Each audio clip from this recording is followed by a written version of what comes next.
To put it lightly, UAB is a team that has not had a lot of success in their 25 odd years of football. In fact, they got rid of the team for a couple of years in 2014, but they are my wife's alma mater, and today we're not going to stop until the Blazers are hoisting up that national title trophy, so let's get to work. Before we hop in, I got a few things to say. First, it's pretty rough starting a new channel, and I really appreciate the support on the first video. 50 of you subscribed, it means a lot. Second is that I'm very aware that this game has a lot of issues, specifically in Dynasty mode. I've lived through it, and I'm not going to pretend like they don't exist, but I don't really want to focus on negativity during the video. Now, third is that I put the game on Heisman immediately without any practice. I jumped in blind, and the gameplay is going to reflect that. Now, I just wanted to play on the highest difficulty like I always did as a kid, and I even banned myself from using cheap plays like the jet touch pass or the trick plays like the flea flicker, because they just work nearly every time, and no one wants to watch someone do that and win like 9 games a year. You know what I'm saying. And also keep in mind that my rules dictate that I can only play 3 user games a year to focus on kind of building an actual team that does good in sim, but let's get to it.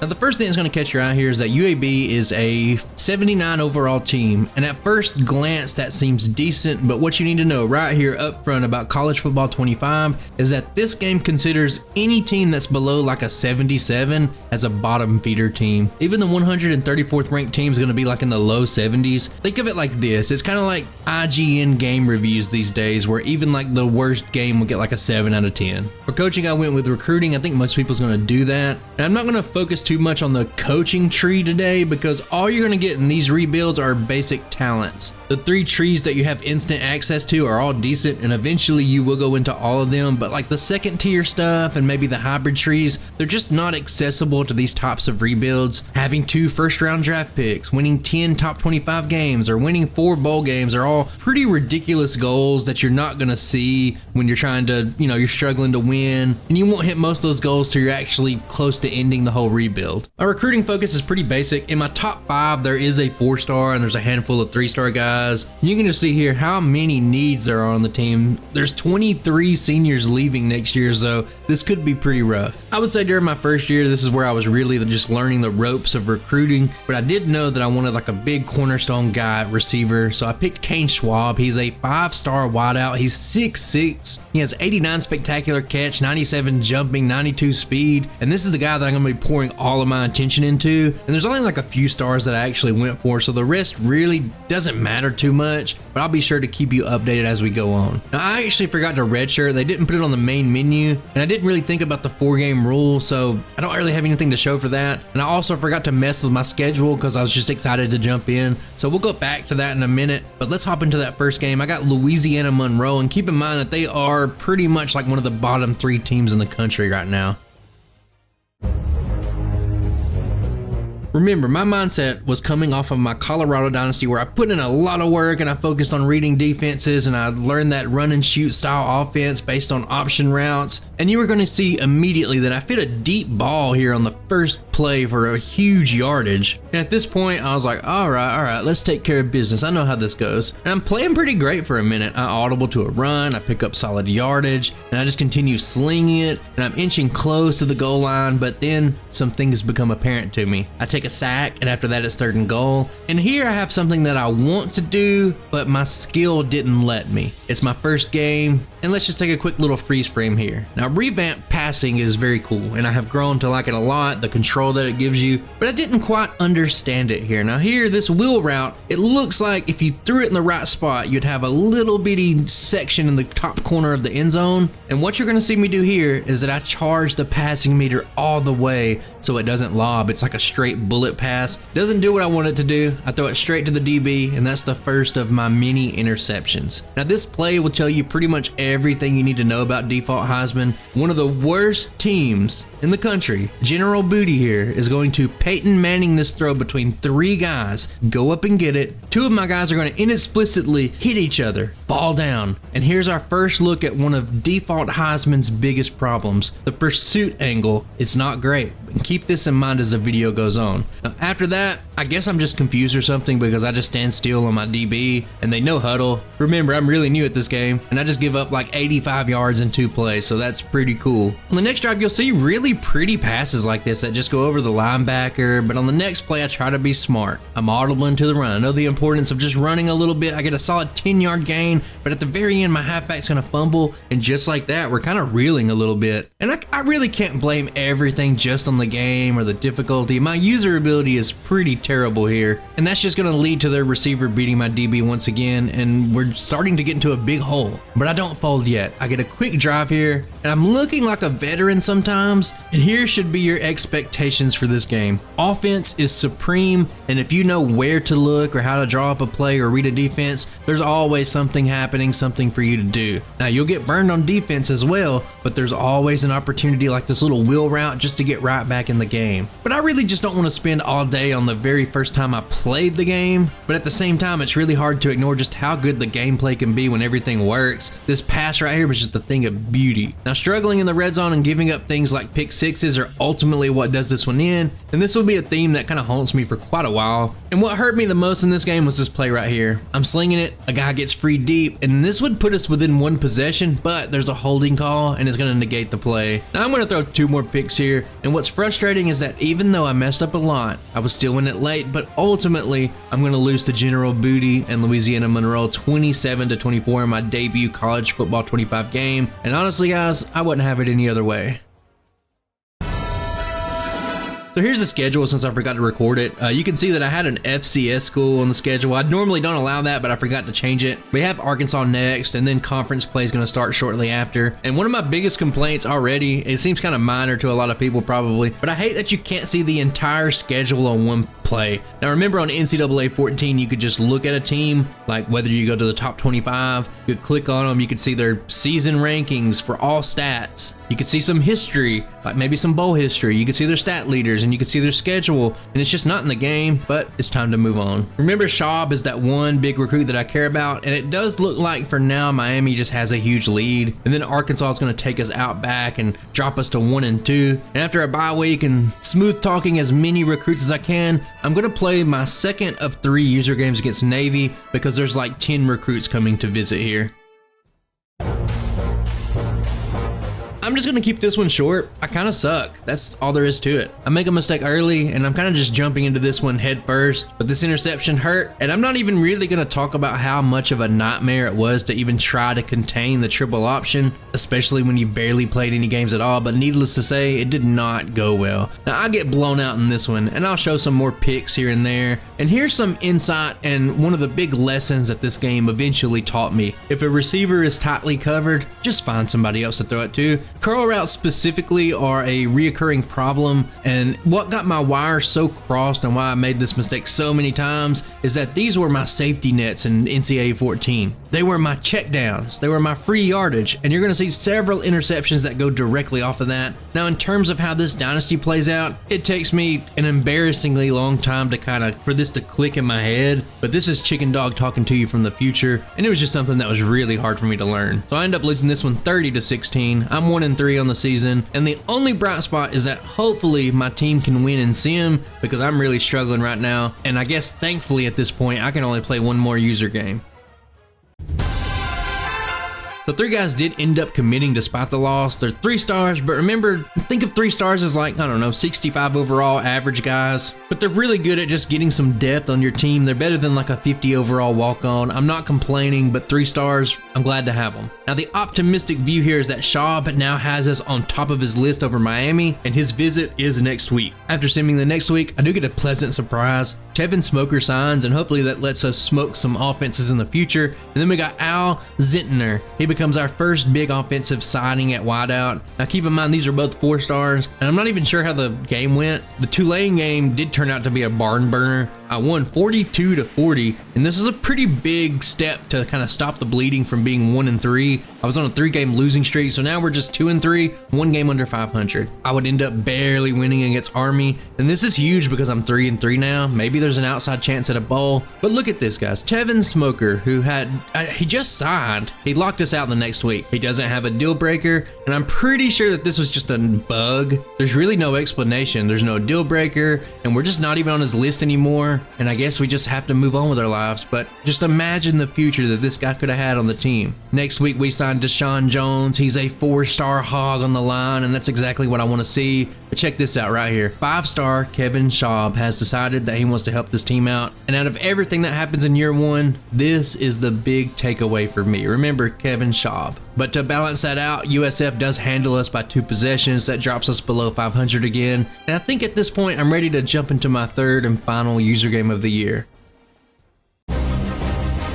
Tulsa doesn't have much ramifications on the season. Now, honestly, I just wanted to get into the game. I wanted to get more comfortable with it because I'm struggling. I want to get passing to click in my head, and I don't care if I have to throw 45 interceptions. I will eventually improve, and I'll find out what works for me. Now, to set the tone early, I overthrow my guy on the very first play. I get pressured and hit on the next, and then I take a sack on 3rd down, and it really just sets up how this is going to go. Now, I don't even need to show Tulsa with the ball because the problem is offense. Number 1 is pressure, and after that, I can't find an open guy, or I hold on to the ball too long, and after a while, the floodgates start to open up, and by that, I mean I start making ill-advised decisions. By the time I'm over it, it's 26-7, and I start to super sim it. The game ends up being kind of close after that through the super sim, no input by me at all, but what matters is I'm 3-5 on the season. With user games out of the way, I think we can just kind of blitz to the end of the season now. And remember, we're 3-5, the fate of the year up to the sim gods. I am going to squeak by UConn 35-31. Now, we got Memphis next. They're a big rival game. They're 9-1, and it turns out they only win by a single possession. It's a low scoring game. We still lost though. We're 4-6, and with 9-1 Rice next, it seems like there's not much hope left, but we do get a win here, 24-21. We're 5-6. That means if you look at this Charlotte game here, we win by 6, and this means I'm actually bowl eligible despite going 0-3 in user games. And from the scores that I just showed, all the sim scores, you can really kind of see early that nearly every sim game is really close. It's usually a 1 possession game for some reason. There's rarely any blowouts. One thing I really do like about this new Dynasty mode is you can hire and fire coordinators, and this will let you pivot off maybe like a weaker coordinator that doesn't have the bonuses that you want. And here I'm gonna just focus on trying to find somebody that's got several points into the motivator tree. We can maybe stack some bonuses, so that's what I want to do. Will Howard wins the Heisman for Ohio State, and I do get a bowl invite to face off against Kansas in the Liberty Bowl. Picking up down by 7, I'm just trying to have some fun here. I was lucky to even make it to a bowl at all, so I'm just trying to run the offense, figure out maybe what plays or route concepts that I have success with, and I close out on a successful drive here. I get 4 straight completions. I tie the game up. I'm looking pretty good, feeling pretty good. Now you're gonna see me throw a pick, and here's one of my biggest problems. I played exclusively with an Xbox controller for like the last 15 years, and there's so many times where I will hit square, throw it to square, because I think it's X. If you know on Xbox controllers, X is where square is, and I've thrown so many picks that way, made so many dumb decisions because of that, and I want you to comment down below if you've ever had that happen, because it happens to me a lot. And this is where the game's gonna start to go downhill. They have a defensive end with the quick jump ability, and it's just destroying me. I even adjust here, look at this. I adjust the line protection. I'm gonna double team him, and here's what happens. He still goes untouched and wraps around and sacks me. Now, I'll take some slight blame here by saying, hey, I could have stepped up in the pocket, but seriously, it's really infuriating that 2 guys are double teaming this 1 man and they couldn't even put a single hand on him. And this is why you need a good set of sliders, my friends. And I need to tell you right now that I don't adjust any sliders until like 2 years from now. And you might be saying, hey, it's a close game now, but I have to deal with this guy's ability that lets him jump the ball before your line even gets to move. It's an absolute nightmare for a passing focused team, and it affects the whole game. I continue to be stagnant, but I'm down 3 scores. It's the 3rd quarter. I get this really sweet aggressive catch to pull me back within 2 scores, but it's plays like this that just make the comeback attempt feel impossible. And this right here is not going to be the last little quick jump in that's going to give me fits, but the pressure was intense this game. It led to a lot of turnovers, and at the end of the day, I get embarrassed here, 41-14. We lose the bowl game, and we go 6-7 during season 1. So real quick, we'll go over the bracket for this year. Memphis, the only G5 bid going 12-2. They're ranked 19th in the polls, but I guess as they won their conference, you can look up how playoffs work. And overall, there's not too many weird things to see so far, but eventually there will be. You can already look at this and kind of scratch your head a little bit. You're saying, hey, why is 9-4 Clemson? Why do they got a first round bye? But at the end of the day, it's pretty cool to see Ohio State and Michigan advance from the other sides of the bracket to play each other. Ohio State is going to come out on top. And if you watch that 5-year Colorado rebuild from my first video, you know that Ohio State three-peated as national champs. And I'm going to get to this next part pretty quick. Players leaving, it was like a horror movie. I don't even want to look at this anymore. 25 seniors are just graduating, and there's 10 other players that want to transfer out. This number is staggering. 35 guys are leaving my team, but I do get the chance to persuade 5 of them, and 3 of them end up staying. Pretty good. Now I'm going to hit the transfer portal pretty hard. I'm going for pretty much anyone that even remotely feels any needs. So I got 13 guys, and I'm not going to bore you with all the details, but I did have the 39th class overall. I forgot to record that screen, but wideouts are pretty much the standout part of my team going forward. Schaub is a 77 overall freshman.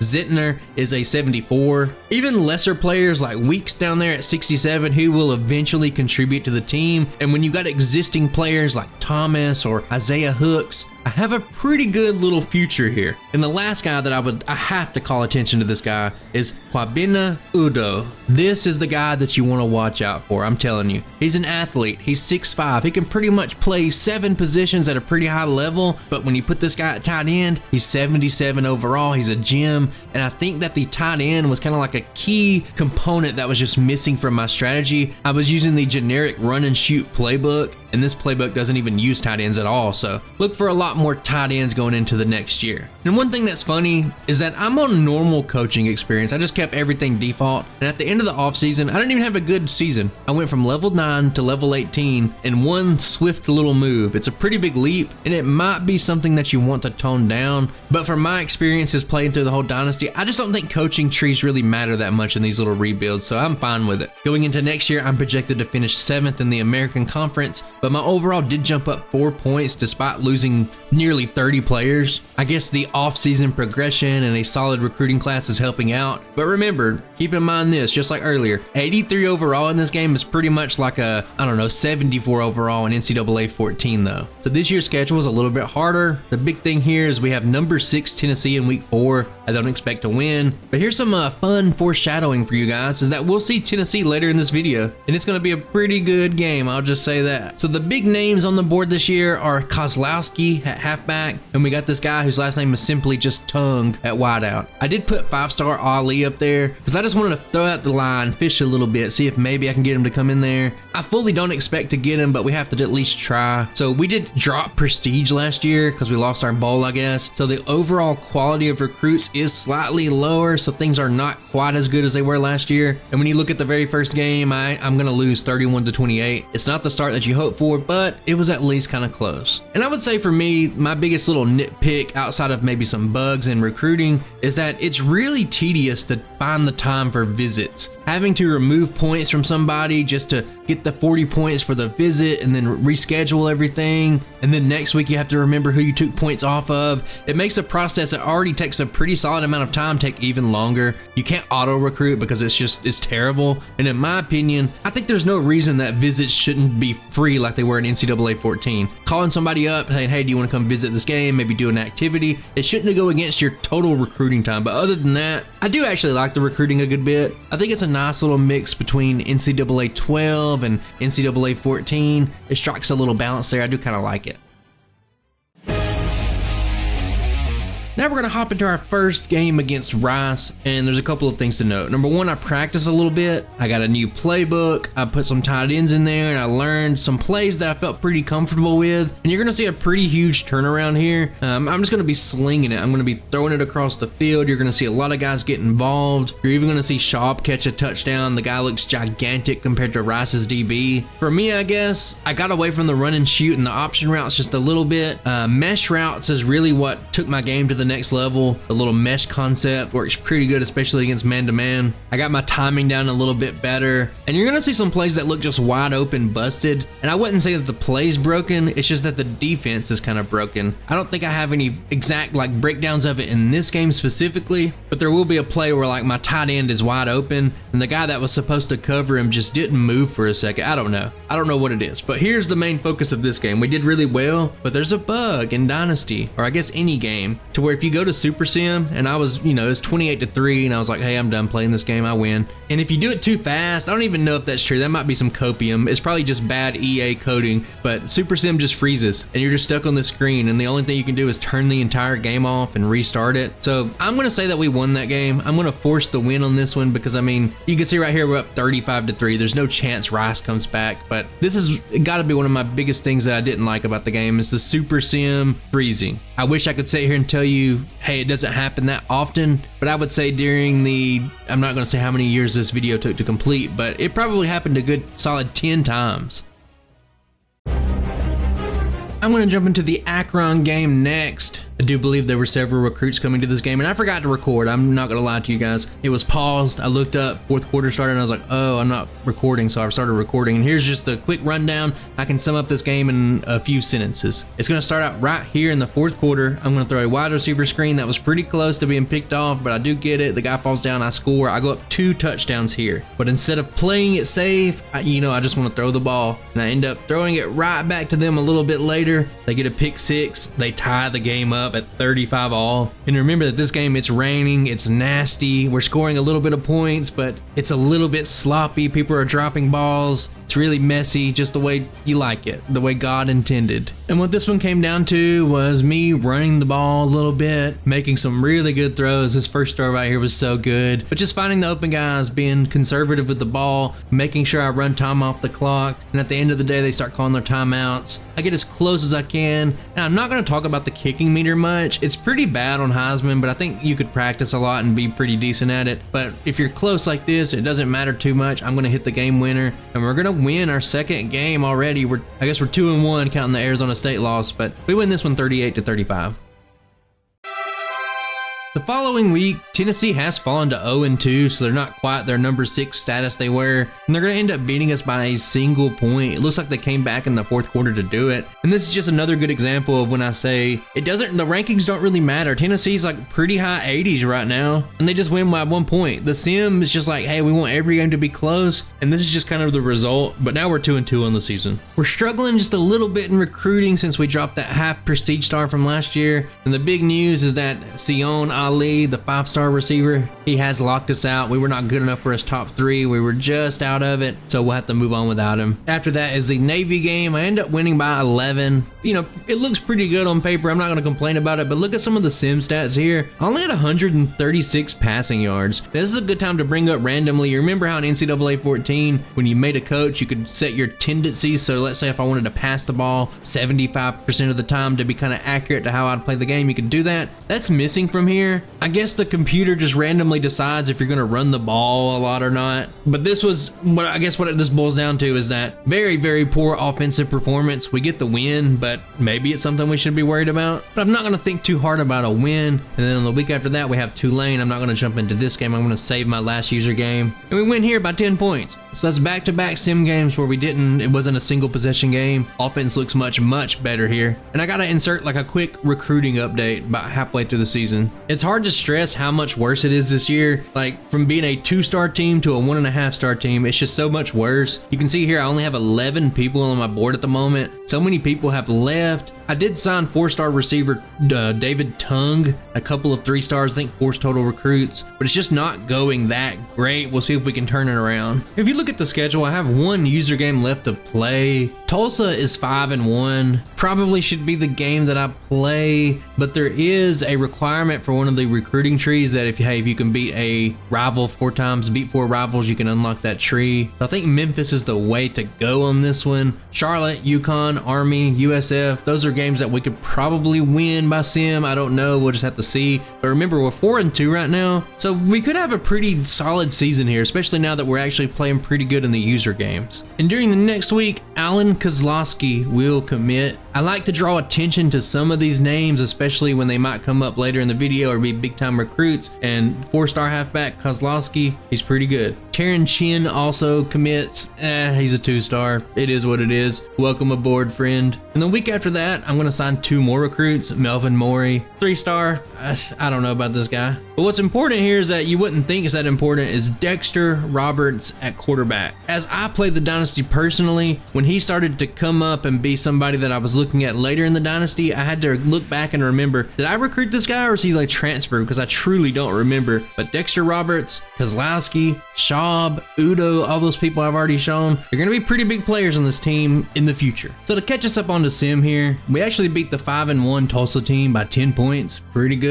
But I probably should have played this Charlotte game because I lose by 7. It had some pretty good recruiting implications, so I probably should have played it. It is what it is. But on the bright side here, we're 5-3. We got some pretty solid recruits signed, and we could end up having a pretty solid season in year 2 if you think about it. On the next game, I'm going to end up blowing out UConn. Pretty good win at 6-3 on the season. And then in the next game, an Army, I'm going to barely squeak by 1 single point, 24-23. And now let's take a look at some conference standings. Remember, I said I should have played the Charlotte game, and this is pretty much why. There are 4 teams with 1 conference loss. And Charlotte, fun fact, Charlotte has the worst overall rating of all the teams at 74. I have the highest at 84. That means there's only 10 points of overall difference between this massive conference. But at 7-3 right now, I do control my destiny. There's 2 games left to play. Ultimately, it's just going to be left up to Super Sim to see if I make it. But we're in a pretty good position to make the American Conference Championship in year 2. So now I just want to take, I said no negativity, but I have to call out these wacky rankings. And outside of Super Sim being suspect, maybe Sim Stats, the polling logic is one of the worst. Now look at this. Why is Notre Dame, that didn't even play a game last week, why are they number 1 at 8-2? And an even better question is, why is Oregon the only undefeated team in the country that are 9-0 right now? Why did they move down a spot? They're coming off of a win against a ranked team, and they're going down a spot in favor of 6-3 Florida, who's number 3 right now. So why is this 6-3 team above all these other teams that have 1 loss, 2 losses? The polling logic makes absolutely no sense. And in my opinion, if you like the gameplay, you're better off just focusing on the gameplay and just simming your team and not focusing on this trash right here, because it's pretty bad. That's like about as negative as I really want to get. But this shows it perfectly here. Like, why is Oregon dropping spots for beating a top 25 team? But that is going to take us into our last user game against our rival Memphis. And I'm going to keep this one pretty short. This one's actually kind of a blowout. Now, on the very first play here, you're going to see that for some reason motion confuses the defense. I don't know why. I'm going to get pretty much a wide open play here for a touchdown. And the main problem that I have is that this is such a cool play concept. I ran a similar play a lot in NCAA 14, but when the guy does his motion, the guy covering him doesn't move at all. And by the time you snap the ball, he's on the other side of the field, and it just gives you too much time to lob a ball up there. But I really like the play, and I don't really know what to do about it. And I don't want to just cut out like every play that works out of the playbook, you know what I'm saying? And after going up 17-0, you might think that this is going to be a huge blowout win. I'm just going to destroy them, but I'm not going to show it here. I'm just going to show some pretty good little highlights of my plays in the background. But I threw like 3 interceptions here, and they just kept Memphis in it, and it kept being really close, and we'd trade scores back and forth as the game went on. And the funny thing about playing on Heisman instantly is that a lot of times it felt like I was playing myself, if that makes sense. Like I was getting my offense in, doing what I wanted to do. It was really fun. And even if the other team was out of it, I could just end up throwing picks and letting them back in it over and over. And it really didn't matter what the computer ran. It was just like I had trouble reading defenses on certain parts of the game. But Schaub had a pretty big game. He caught some pretty big passes, caught a touchdown. I was really happy with that. I was happy with the offense overall if you take away the picks. And what this one's ultimately going to come down to is that I get a pretty good little drive, get my little 2-minute offense in, and when Memphis starts running timeouts, it's too late. Rather than score at the end, I do just start taking knees, and I play this one really safe. I run the clock down to like 2 seconds, call a timeout, and I'm just going to kick a field goal and win this one 27-24. We played really sloppy, nothing new here. tons of interceptions, but we do bring home the Battle of the Bones trophy. We get that big rack of ribs coming home. And if you guys never been to Memphis to get some barbecue ribs, maybe it's time that you should.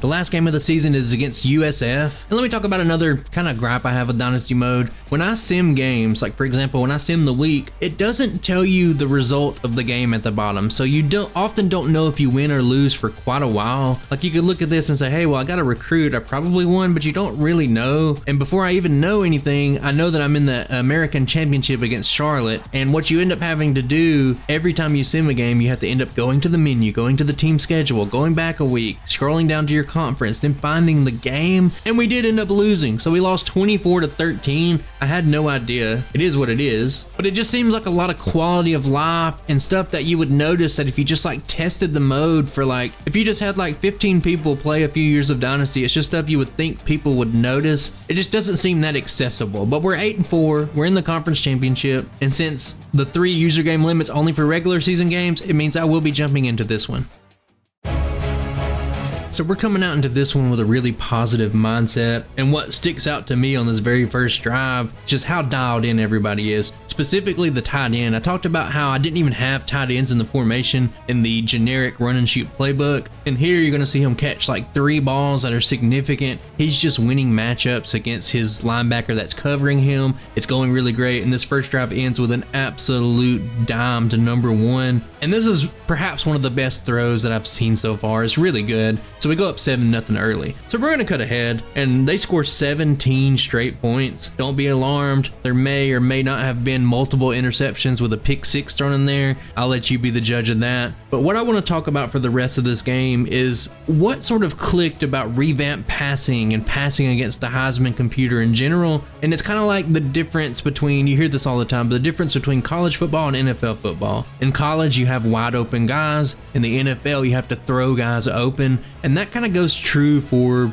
EA College Football 25. For example, if you have a guy on an out route, you need to throw it before he makes his break. Like right before he's going to make his break, you need to know what route he's going to do, when he's going to break on it, and you need to have the ball already there. The same thing goes for curl routes. The same thing goes for corner routes. And if you can get this sort of little timing down, it does make things feel a lot better. And overall, even though I did still throw some interceptions, it started to feel a lot better. And I haven't really talked about Campbell this much. We had Zeno last year. He was serviceable, but Campbell has really kind of stepped up, and the offense just overall feels pretty good. But that was really huge. There's still a lot of lessons that I need to learn, but at the end of year 2, I was finally getting the hang of, all right, I need to be pinpoint accurate. I need to say hut, make my reads. If I think somebody's going to be open on this sort of route, like if you're running a post in the middle of the field, I need to throw it before he makes the break. And it really went a long way. And we're going to end up, this is a little bit back and forth. It's going to end up being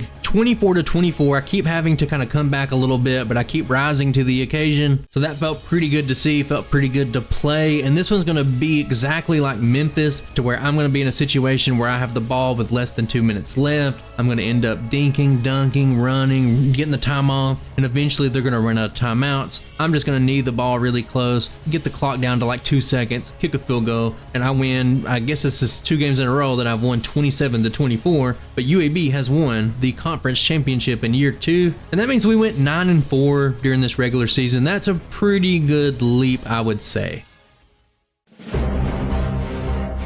Your Heisman Trophy winner for 2025 is Noah Fifita. If I butchered the name, I'm not sorry, I don't care. Not really a good season. You'll notice this a lot on that. I'm not going to harp on it too much, but 3,700 yards, not really that impressive. 42 touchdowns. We've seen about 800 guys do that before, but congrats to him, I guess, with your chin hair. And we are going to end up going to the First Responder Bowl against Troy, and this kind of triggered something in my brain. I was like, oh yeah, Troy and UAB are in-state rivals. So it's kind of like serendipitous luck here that I faced Troy, because I remember they were my rivals, and from here on out, I'm going to start scheduling them every year. And remember, there's one of the coach trees where win 4 rivalry games is a thing, and if you have multiple rivals, you can get that one pretty quick. So we should have that one hopefully one day soon.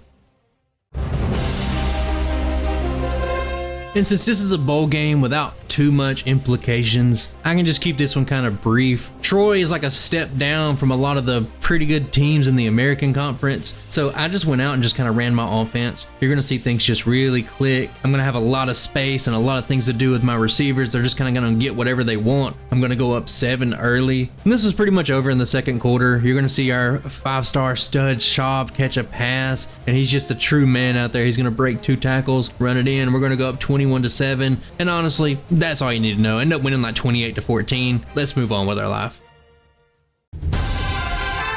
So here's the bracket for this year. A couple of things that I don't like. This is where you'll start seeing some stuff pop up. Number 13, Utah getting a bye. They did go 12-2, so it was a pretty good season. Oklahoma being the 5th highest ranked team in the country, getting the 6th seed with 5 losses is kind of weird. And the huge thing that really sticks out to me is Florida here. They're the number 1 team in the country with 4 losses. So it's just like, okay, doesn't really make too much sense. Like I said, the polling logic is absolutely atrocious in this game, and it's hard to see anybody defend it. There's some stuff in there that doesn't look too bad. Like if you think about it, like 2, 3, 4 losses seems kind of standard, but when you start seeing people with like, 4, 5, 6 losses being ranked in the top 5, it gets a little bit weird. And what this one ultimately comes down to is that Georgia runs the gauntlet. They make it all the way through. Oregon, they got shafted all year. They were like undefeated for a while, ranked like number 4. They end up being ranked number 7 with a 14-2 record, which is absurd, but they make it to the championship. They get beat by Georgia. Georgia, once again, top of the mountain, they win another championship. Players leaving isn't quite as bad as last year, but I think what's going to end up happening in this game with the transfer portal and all that is that every single year with such huge rosters, you're going to have a lot of turnover. So that's what happens here. I don't think quarterback Liddy would ever start he's a junior, 76 overall. I don't think he would ever start anyway. Jowers wants to transfer. He's 68 overall. He would never play as well. But don't really care if these guys are going out. I failed to keep them with my persuasion attempts, but I mean, just leave. I don't really care. And just to kind of sum up recruiting real quick, it wasn't as good as last year. I really had to fight and fight and fight. And what you're going to see as I scroll down this list and keep scrolling down, I'm going to end up with the number 51 overall class, which is a downgrade from last year. We got 23 total guys, but there are 4 4-star guys in here. You can see on the right here, we got Coleman at wideout, Hawkins at wideout, so 2 good wideouts to help us out. Kozlowski's going to be a big player, and you can see that we have some transfers that are rated higher than the other 4-stars. So it wasn't a great class, but it was pretty good. We got some key players. I'm happy with it, but 51 ranked class, couple of good guys that we'll see later in the video. And now let me talk about something. If you're wondering, athletes are kind of overpowered in this game. Even a 3-star athlete can have like the abilities of like a 4 or a 5-star player. Dexter Roberts is like an unassuming player. He's like 66 overall at even his best positions, but there's always one position like him at quarterback where he's a 72 overall, and that's pretty big. We needed some good backups at quarterback to lead us in the future, but I'm telling you guys, go after athletes because they are unreal in this game. And at this point, I do have a lot of coaching coins to spend. Now, if you just want the breakdown real quick, I said I wouldn't talk about them too much, but recruiting, you'll get increased interest, you'll get increased points to spend on recruits. Very good. Motivator, maybe some extra experience, maybe an off-season training boost. Those things are pretty good. And I'm going to just go into the third and final tree that you don't have to actually unlock. And we're going to go in here, I've already talked about it, but to get to the bottom ones that are better, you have to win 10 top 25 games. That's not going to happen for a while, but the top parts are pretty good. Tactician is a pretty good tree, maybe the best, just because it gives you raw in-season stats. And let's say you have an 80 overall guy, maybe it'll boost him up to 83 overall or something like that. And if you're doing that for like, 30, 40 guys that are all kind of pivotal to your game plan, it's going to give you a lot of extra ratings. So it's pretty good, but I'm going to dump all my points into there. And if you just want my real quick opinion, they break down all these trees into different areas, like different positions. Wide receiver and tight ends, very important, because if you're running real heavy, you're going to have like 4 or 5 receivers that you use. You're going to have a tight end that you use. So you're getting a real big bang for your buck. And if you're playing with, fatigue and wear and tear and all that, offensive line's also pretty big because, there's 5 linemen. So you could be going pretty deep for that one. You get a lot of bang for your buck. Whereas quarterback, you're pretty much helping one guy. It's a very important guy, but you got to look at the efficiency of everything. So going into year 3, you can see now that I'm an 85 overall, still projected to finish 2nd in the conference. But remember, the top 2 go to the conference championship game. So maybe we can make it back and repeat. We had a pretty good year last year, all things considered, but we didn't really get much from it. So let's see if we can improve this year. And something that just kind of bothers me, I can't see where I'm actually ranked. If you're not in the top 25, the game just doesn't care. It doesn't tell you where you're ranked. You can't figure out where you're ranked at. It's just, you have no idea. So guys, I can probably confidently say that I'm ranked anywhere from, I don't know, 26 to about 75th. So I'm somewhere in that range. I don't know. The game's not going to tell me. So maybe we can make a push right here. I really miss the championship contender tab that would tell you your like 4-season projection and tell you what you're currently ranked. I really like that a lot. It's a very missed feature in my opinion. So the main thing outside of American play for the schedule is that we're going to kick things off with Arkansas. I'm not going to play that game. I think winning the conference is more important, but it's still a big game. I did put our rivals Troy on the schedule, and everything else pretty much the same. No FCS schools. That's a rule. We're not going to do that. But the schedule, you know, one hard team and see how we do against the rest. So in the interest of this video not being like 3 hours long, I have to give some slight spoilers here. This year, year 3, it's a little bit of a letdown. It's not really that important in the grand scheme of things, so I would like to maybe rush through it a little bit. We'll talk about recruiting at the end, but let's just focus on the games. Arkansas turned out to be a top 10 team. They pretty much blasted us point blank in the face, and we start off 0-1. Next up, we got UM Monroe. They're pretty much the worst team in the country, so thankfully we handled them by 2 touchdowns. And after that, we have the Ragin' Cajuns. I do win by a touchdown, and now we're 2-1, which is pretty good after we lost that season opener.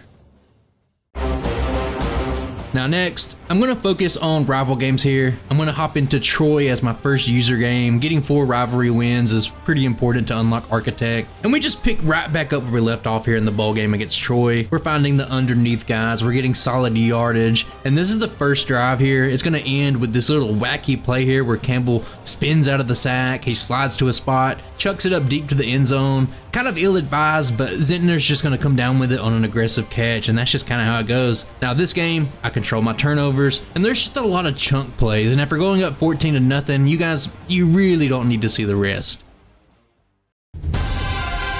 Army goes down 20-3. Pretty good defensive showing from us. And the last 2 user games of the year look like they have to be against Florida Atlantic and Temple. Both are undefeated and ranked. I would love to play Memphis, but I already played Troy, so I can't do that. Now the next week, UTSA hands us a loss 21-19. Now they're not much in terms of wins. They don't win a lot, but they're in Texas. They got good recruiting, and their overall is always much better than what they perform like in Sim. So during this whole dynasty, I was always worried about this game. I never played it though. After that, I get a win over Memphis 34-17. And what's great about this one is that it is our 4th win over a rival. So let's talk about the architect tree real quick. It gives you more experience for in-game situations. It raises the cap on players, or at least you have a chance to. I'm not going to get into individual players and their caps and ratings that much because I didn't quite understand it as much at the time when I recorded the video, but this tree is pretty good. And I think it'll likely be just about the only little tree that you'll unlock in these little small school rebuilds. And we had Rice next on Sim, but after the week I get this notification here. Look at Amari Thomas. He popped off 300 yards and 4 touchdowns, and I think it's probably safe to say that we won this game. But what's crazy when you look at it is that I almost didn't. It's 48-45, and I guess we needed every single one of those yards. But what I want you guys to look at, look next to my team name up there. We are ranked for the first time. We are number 18 in the nation. But it's going to be really short-lived because Navy's going to beat me by a touchdown next week, and just like that, we're unranked. And what this is going to do, it's going to put me in a must-win position for pretty much the rest of the season. So I'm 3-2 in conference play. I'm behind undefeated Tulsa. I'm behind the 2 teams that I will face in user games later. Tulsa kind of looks like an automatic lock here with that 7-0 record, but at least I still control my destiny a little bit.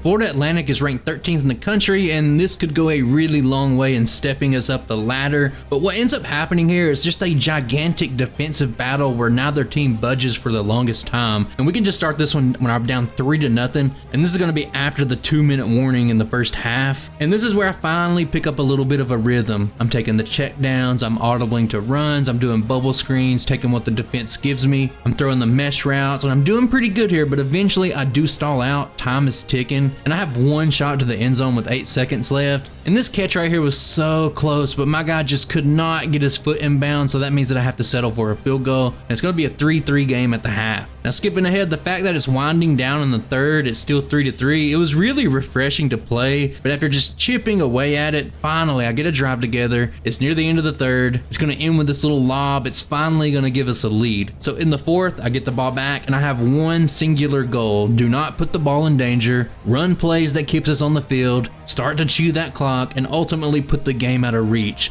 Now I do a really good job mixing in runs, taking off of the quarterback when necessary, and I hit my guys with some pretty tight throws, but this drive does eventually stall. I get the game to be within 3 minutes of being over. I hit the kick, and I have a 2-possession lead over the 13th ranked team in the country. But let me tell you guys something. Sometimes Heisman difficulty, it decides, hey, I'm just gonna win, and there's nothing you can do about it. So they come out, they find the open man on each and every play. They're picking up yards, and my idea here is to bend but not break because I'm up 2 scores, and every second that they take lowers their chances to win. But what I want to do and what actually happens are 2 different things. Despite my stadium pulse being off the charts, they just get a wide open bomb at the 2-minute warning, and now it's just a 3-point game just like that. Now at this point I have the ball, I just need to pick up a first down, that's it. I run it twice, but both times I barely get any yards at all, but they are burning timeouts, and on 3rd down I got a pass, but the pressure is intense. They force a bad throw, and just like that, I would say that my composure pretty much hit an all-time low because they got 2 minutes to get a field goal. And one thing that I say I would learn about the computer AI is that it just goes superhuman during the last 2 minutes of a game, or even the half. Now it's 3rd and 10, game on the line, they're gonna pick up the first down,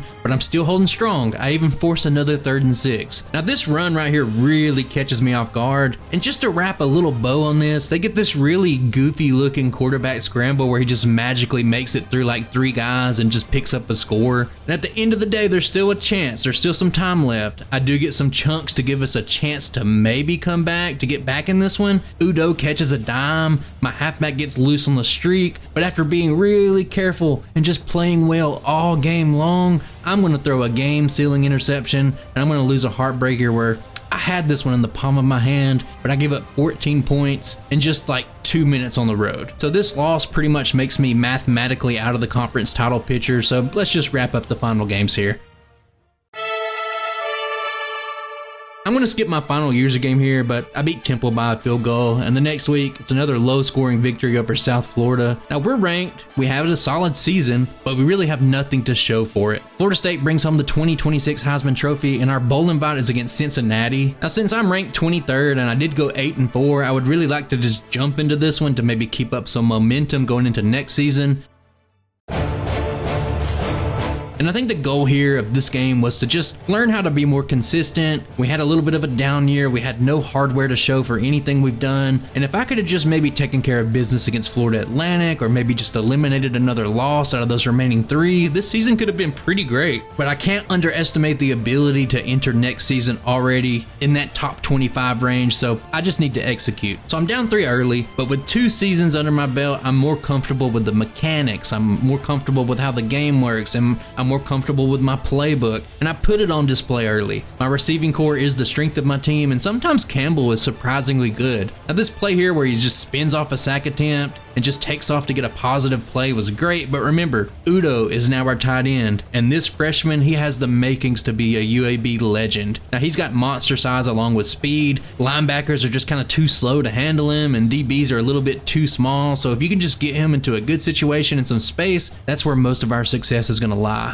RPOs and bubble screens have also become like a big part of my offense. When you combine that with me getting more comfortable with the deep and the intermediate passing game, and plays like this where I just have the presence of mind just to step up and take off when they just leave a lane for the quarterback, I'm going to score here, and I really like my team at the end of the day. So that's enough gushing. This game is actually really close. Neither team can really stop each other, and this one just goes down to the wire. It's back and forth, and I'm going to be down 38-35. I got a shot with a 2-minute drive, and I'm just being surgical at this point. I'm fitting the ball in wherever I want. I'm going down the field with ease, but eventually things are going to slow down, and on 3rd and 10, I'm rolling out. I'm fighting for my life, trying to buy every second of time that I can. And you already know Udo, he's going to come down with the ball in double coverage and he's going to keep this drive alive. And with the game on the line in the final minute, there's no one else that I would rather go to. They can push, they can shove, they can check Udo at the line, all they want to. But once he gets a little bit of separation, it's going to end up with that game-winning touchdown. They do have a shot here, but my defense steps up for the first time of the day. I force a pick, and I'm going to win this one 42-38. Now, the storyline here for me is the emergence of Udo.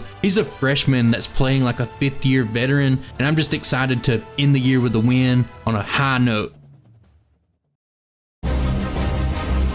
The playoff picture this year is about what we've come to expect. You have 5 lost teams making it in. There's 9 and 4 teams getting first round byes, but you have to accept it. We do get to see a very rare Illinois sighting in the playoffs, but this one just came down to a rematch of last year's championship where Georgia takes it once again. They get the repeat. Players leaving, 20 plus. This is a theme and it's going to happen pretty much every year. Amari Thomas was a beast. He's going to be our first draft prospect. He's going to go in the 5th round. But I think the transfers here hurt the most. There's some really talented guys here. Only Smalls is going to end up staying, but Impemba leaving, he hurts the most. He was an 82 overall junior. He could have helped out a lot, but that just means I have some work to do. Now I went real nitty gritty and real tedious with the transfer portal here, and I got all my recruits in. I was scrounging for everything I could get. Anybody that wanted to come to UAB was welcome, and at the end of the day, the recruiting was only marginally better than last year. I got 30 total guys. I got the 47th ranked class, and the only guy that I'll shine a spotlight on for this is Lester. He's a 4-star receiver. He'll be the one that you'll see later in the video. He contributes the most from this class. And I would say training results have our team looking pretty solid. 2 of our top 5 guys are on the offensive line. Now 2 more are on the defensive line.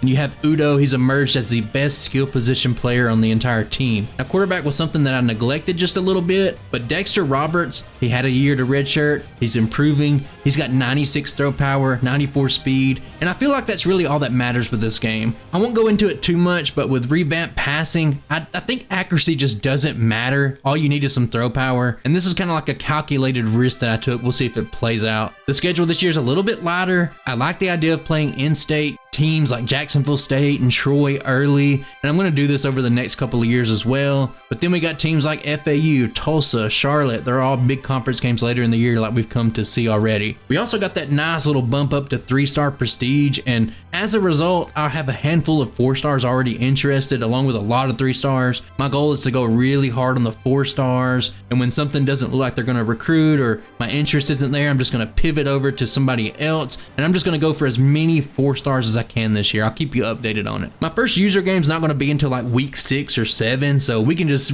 rapidly skip ahead to week 4, and you're going to see that I've won all of my games. I'll touch on them in a minute, but I'm number 12 in the country, and being a 3-star school has helped out a lot. Now most of my ratings for my school are B- all the way up to A, and it's just made recruiting that much easier. Already really early, I've signed 2 4-star offensive linemen. I've signed 4 other 3-stars, and I'm making a lot of headway. I'm pretty much first on so many other people's boards, so hopefully this is stacking up to be my best class yet. So let's go over those games. I beat Jacksonville State by only 2 points. Troy gets slaughtered in our rivalry game. I almost shut out Georgia State, and I did shut out Army 27-0. I held them to just 33 yards of rushing, so we're at an all-time high right now, but we had to come down at some point. I'm not ranked anymore, and that's because pesky Rice, those little pesky owls hung 38 on us, and I didn't see that one coming. So Washington State does look like a tough game, but I have to focus on winning the conference this year, and I do end up winning 29-7, and that makes us ranked once again. Now ECU, they're next. They're like a 2-4, 74 overall bottom feeding team. I forgot to record the results, but we win, and it's time for a really big game right now. Last year I had FAU right where I wanted them, and I let them weasel their way out of losing, and I'm hungry for some revenge. Now this is a big matchup. It's number 3 versus number 14. I have the advantage in overall. I have the home field advantage, and I need this win for my confidence.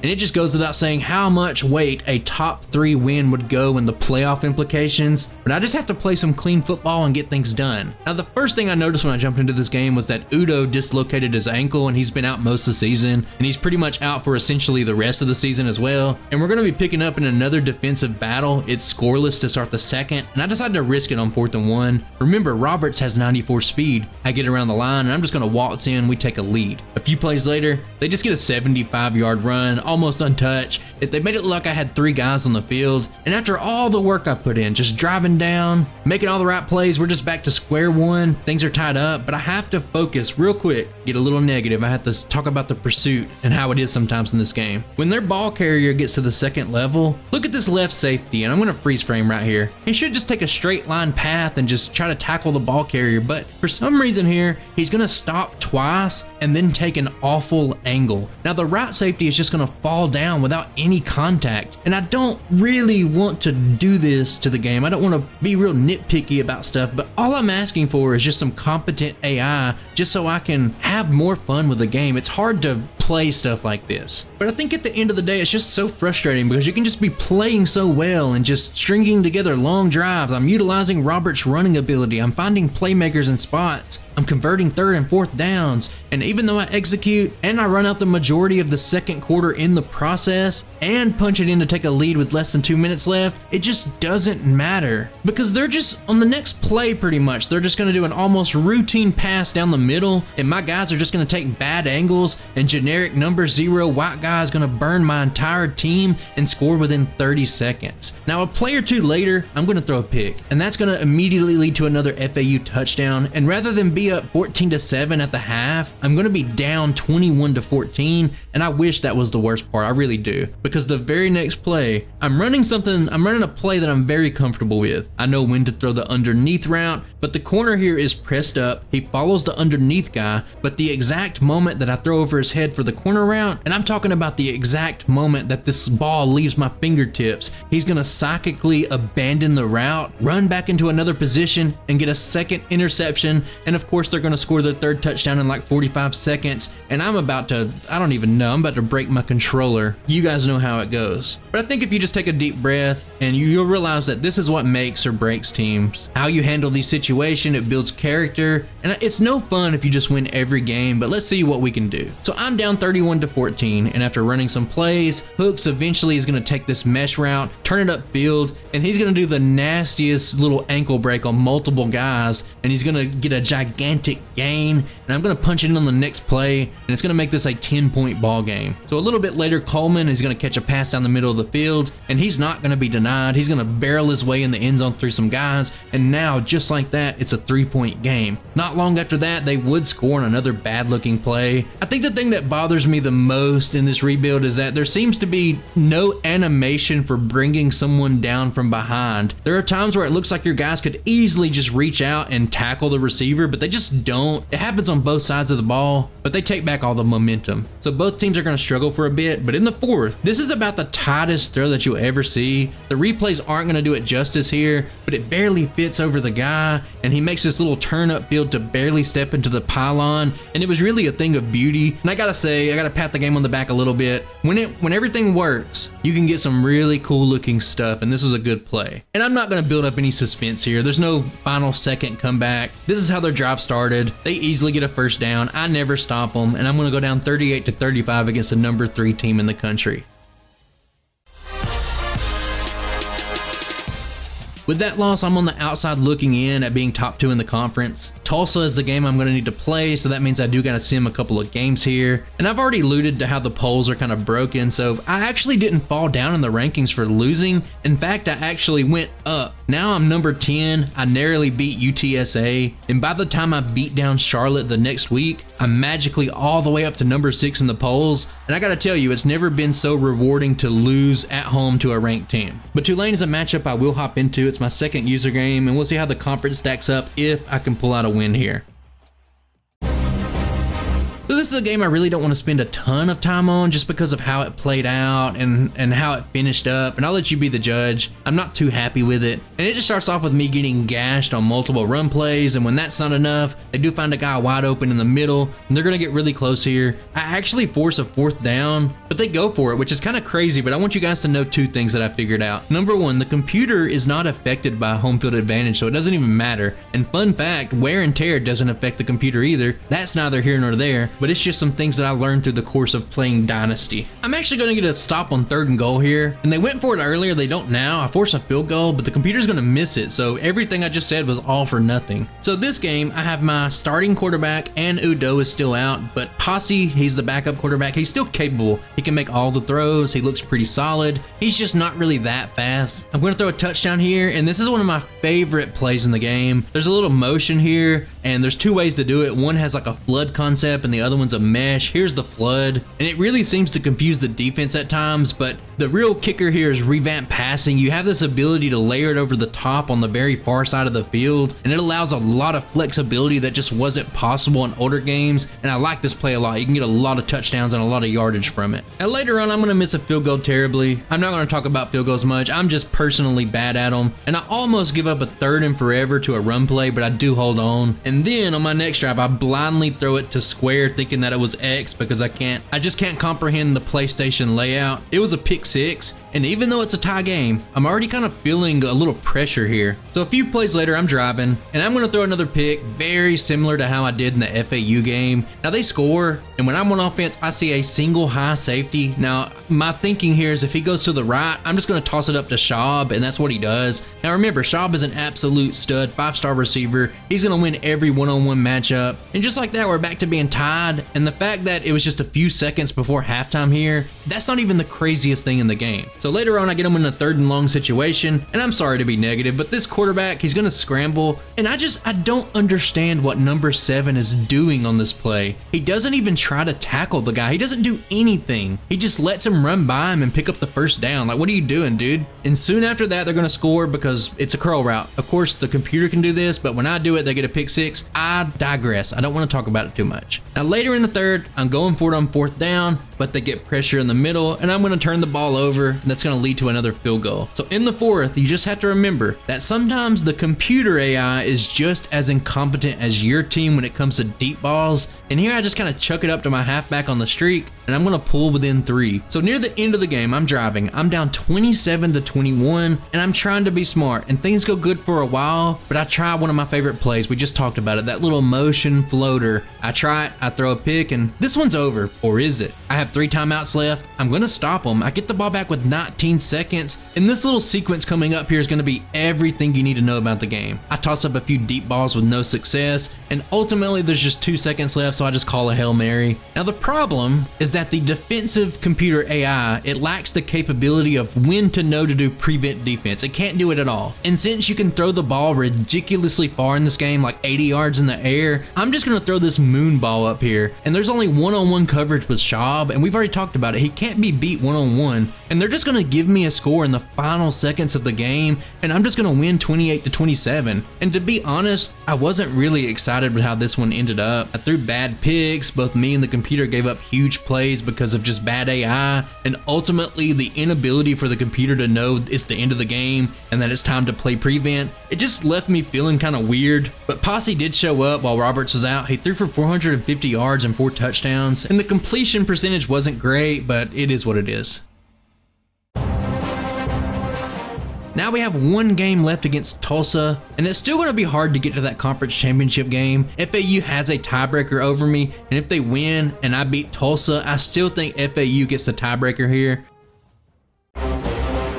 Now Tulsa's going to be the last user game of the year, and this one really wasn't that interesting, so we could just pick it up in the 4th. I'm up a touchdown, but I make the first mistake of the game here. I throw an interception, and that just lets Tulsa kind of linger in the game a little bit. So they're going to end up scoring, they're going to stop me, they're going to score again, and just like last week, I'm going to score a 75-yard touchdown in the final minute, and this one is because of bad AI pathing. I'll slow it down here. I'll try to let you get a watch on it. Now watch number 14. He's crossing the field. He's going to bump into his own guy, then he's going to stop for no reason, and then he's going to run into his teammate again, and then he's still going to try to pursue my guy, but it's just far too late by then. Now they do get a chance here, but one thing here, I'm not the computer. I know how to play prevent defense. I have enough guys in the end zone, and I'm going to get a walk-off interception, and that's going to be back-to-back games where I win in the final minute. And I really didn't know how to feel about this one either. Like, it's a win, and it sort of like cemented the fact that I absolutely need sliders going into next season.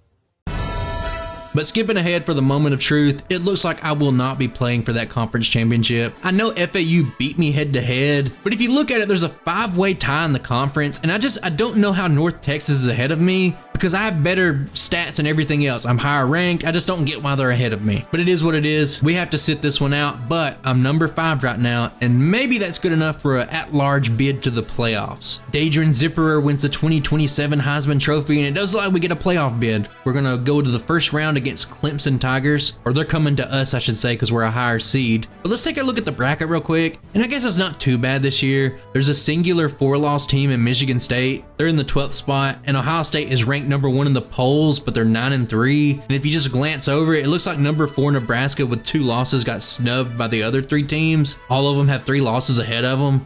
You got FAU making the 3rd seed. They get a bye. So does Cincy and Alabama. And I'm at the 7th seed. And this is going to be easily the hardest challenge ahead of us, but let's just see how it goes. Now it goes without saying that this is a big deal. We're hosting a playoff game, so this is huge for the school. And they're gonna score first, miss the extra point, but I'm not deterred. I end up driving until I hit a 4th and 5, but Udo is back, and he's gonna make a clutch catch in traffic to convert. And I'm gonna drive down, but a goal line stand on 3 back-to-back plays that does force my hand, and it's a really high pressure situation, but I didn't come here to kick field goals. If I wanna beat Clemson, I gotta go for it. I line up, I get the look that I want, and Hooks barely brings it in, taps his toes to tie things up, and we're gonna take the lead with the extra point. Now I get to stop, but look at this play right here. They get some pressure up the middle, and the redshirt freshman Roberts, he just can't take it. He fumbles the ball, and this 900-pound lineman is gonna pick up the ball, break 2 tackles, and then outrun everybody else on his way to the end zone. And believe it or not, this was pretty much the start of the downfall, and I never really recovered. It feels bad, so we're gonna jump all the way to the 4th. Now it's still a 2-possession game, but I have to force throws here, and it's gonna get picked, returned really far. They're gonna get great field position, and at the end of the day, this utterly nasty run by the Clemson tailback is gonna put them up 3 scores, and that's gonna seal the game. Now I'm gonna get beat here 43-21, and as good of a season as this has been, and as big of a deal as it is to make the playoffs, it's very clear that I have so much work that I have to do if I want to hang with teams like this. And we can just take a look at the final bracket. Ball State, Upstate, Ohio State, and that's pretty much the biggest thing I've seen in this game so far. And Florida Atlantic actually won their first game against Stanford, but ultimately it was Cincinnati and Nebraska that made it to the final dance. Nebraska did win by double digits, and they are your 2027 national champions. Now in recruiting, I ended up doing pretty well for myself. I got 31 total guys, 8 4-stars, and there's a boatload of 3-star guys, 22 of them. And I would love to talk about the future impact players and who stands out in this class. But when it's all said and done, none of these underclassmen ever really step up in this video. They're all kind of forgettable. I hate to say it, but it is what it is. So looking at our team next year, it's even better. Garrison, that center that I recruited a few years ago, he's 91 overall. Udo, 90. So we have multiple A-tier players on the team. That's pretty good. You can see other people that we've recruited like Schaub, Kirkus, Kozlowski down there. Those are all players that came in, believed in the team, and they're all stepping up to be pretty big right now. So the roster looking pretty good right now. But what's weird is that we didn't go up or down in prestige, even though we made the playoffs. I thought that was kind of weird, but I'll just chalk it up to another bug. Roberts is continuing to improve. He's 85 overall right now, and I don't even think that's taking into account the coach boost that he's going to get going into next year. But for a sophomore, that is pretty good. He's only going to get better and better. The schedule is roughly the same as last year. Troy, Jacksonville State still on the schedule, and you already know the game I have circled is week 8, FAU. That'll probably be our first user game. Maybe like USF or Temple does pretty good, and I'd hop into those. I don't know yet, but FAU, I'm 0-2 against them, and I really just want to win. I'm not going to cover recruiting too much this year, but I will say that now that we've increased our school a little bit more and had a good season, there's a whopping 21 4-stars in our top 8 to open the year. There's even 1 5-star. Keontae Vick, he's like the 7th overall ranked prospect, and I might as well go for all these guys. So hopefully I don't spread myself too thin, but I'll probably just update you at the end of the season and tell you kind of who to look for and stuff like that. But pretty big potential year for recruiting. So we're going to skip all the way up to week 6 now because, I'm not playing any of the games. We can just look at all the sim stuff. But I want to interrupt this real quick just to talk about recruiting. During just the first 6 weeks of a season, and you can see all the guys that just popped up. I had already signed 7 4-stars by week 6, so things are kind of popping off there. But let's go over the games real quick. I beat Jacksonville State by 3 possessions pretty easily on the road. Then we went to Northern Illinois. I ended up putting 66 on these puppies, and it feels good to shut somebody down that hard. That's a lot of points. And then against old little lowly Georgia State, we beat them 38-3, and we continue the pace with Troy 35-14. Now when it comes to USF, I do win 33-10, and we're kind of cooking here. You can see we're ranked number 5th in the country, but here's where the conundrum comes up, and I think I'm going to have to step into a user game. So Memphis is having a rebounding year. They're currently at the top of the standings. They're 4-1 right now, but magically in this game, there's no protected rivalry, so we don't even play them this year. I also don't play North Texas. So just looking at this right now, I think Temple at 4-1 is a game I'm going to have to jump into. Florida Atlantic, you already know I have to try to get revenge. We're already 0-2 in that against them. You never know who's going to pop up for that last game. Tulane's a good candidate. Who knows? But it looks like it's kind of too early to tell who's going to pop off or maybe turn their season around and end up doing pretty good. But I do think Temple's a game we need to play. So here's my very first play from scrimmage. I got the ball back. It's scoreless. I audible to a run play, and Kozlowski is just, he goes untouched. He makes a really sweet little juke move here, untouched, straight to the end zone, all the way up the middle. And believe it or not, during the whole time I played this game, throughout this whole rebuild, this is the only really long touchdown run I had for the entire video. So soak it in now. But Kozlowski did blow this one open already. And if we're running like this, and you know we're a passing team, it might be a long day for Temple. Things start to slow down a little bit. They're going to score. They force me to punt, and it looks like the game could be broken wide open. They're going to get this. I don't even know what to say. They just run with their quarterback for like 1,000,000 yards. He's not even that fast of a guy. Nobody's just there. Our team was taking a nap. I don't know what to say. But they're also going to fizzle out. Their drive is going to stall. They're going to kick a field goal, and that's going to keep them up 10-7. But that's when I start to cook a little bit. And we're going to see Lester. Lester's a recruit I brought up. He's our slot guy, and I'm running that little motion play with the mesh concept that I've talked about plenty of times. And for some reason in this game, I'll only talk about it one more time. The computer has such hard time following motion, but I like to do motion so much anyway that I'm just not going to stop doing it. Their guy's going to run into one of their own guys, and it's just going to hold them up for just a split second to allow me to get this big play. And of course, you already know you can't tackle somebody from behind in this game anyway, so I'm going to pull ahead, take another lead. Later in the game, I get the ball and I'm cooking once again. I'm finding everything I want. Zentner's kind of stepping up, and I think if you look at it, it was only a matter of time before Udo was going to get involved and do something big. He's going to catch that corner route, and you already know that number 7, he's a little twig compared to Udo, so he's easily going to catch this, push him away, get off of him. We're going to score again. We're going to go up 11. And for me, especially being in a weaker conference, what I found about this game is that there's so much speed out there in recruiting, and I think that's probably why they won't let you sort by speed, because there's too many guys pretty much. I don't know if any of you ever seen that like 102 speed glitch, probably still in the game even when you're watching the video, but I have too much speed, and it's just so apparent that when you have enough speed, it breaks the defense, and there's just nothing they can do. And when you're watching these back to back to back long touchdown plays, they're all to 3 different people in 3 different plays. It's not like I'm just running one single money play. It's just these guys are too quick. All of them have like anywhere from 92 to 98 speed, and it's just too much for the computer to handle. And I'm cruising. This last touchdown puts us up 42-17 or something to that effect. And this one's over. We don't have to just watch me throw over Temple's heads all day. We know how this one ends up. After the bye week, we have a gigantic, huge, enormous game coming up. Florida Atlantic, they have been our kryptonite. We're 0-2 against them. They are number 9. I'm number 4. You'll never see 2 American Conference teams be ranked in the top 10, and this is a titanic matchup. I really wish I would have looked, but what is the game of the week if this is not it? There must be like a real banger going on somewhere out there, but this one's really close. The overalls are really close. We've really struggled, and I'm just now looking at it, but why am I playing them at home once again? Or am I just confused? Let me go back and look. Hang on a second. I just checked. I definitely played them at home last year, so I don't know why I'm playing them at home again. I guess the scheduling's kind of messed up too. Just that's another one to chalk up to the list. It is what it is. I really don't care. It's not like the computer's affected by home field advantage anyway, but this is a big matchup.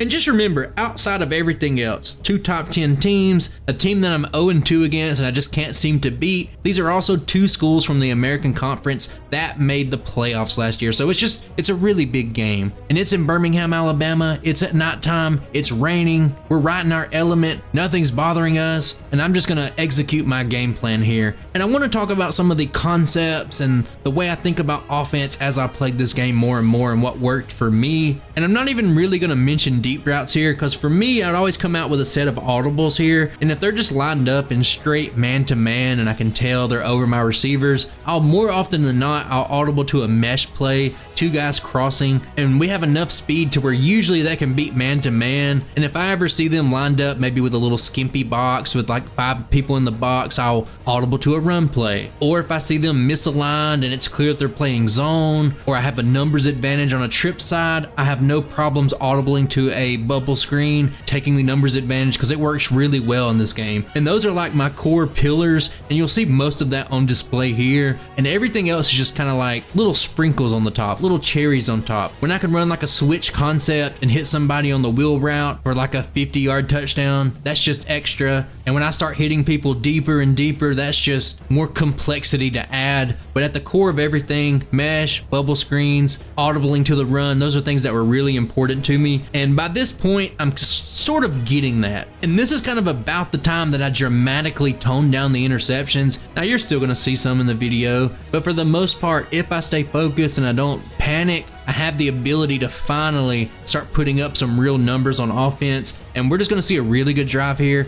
I'm going to score, go up 7-0 early, but it doesn't really mean anything because we still can't beat this team. We've always been up on this team and they've always came back to beat us.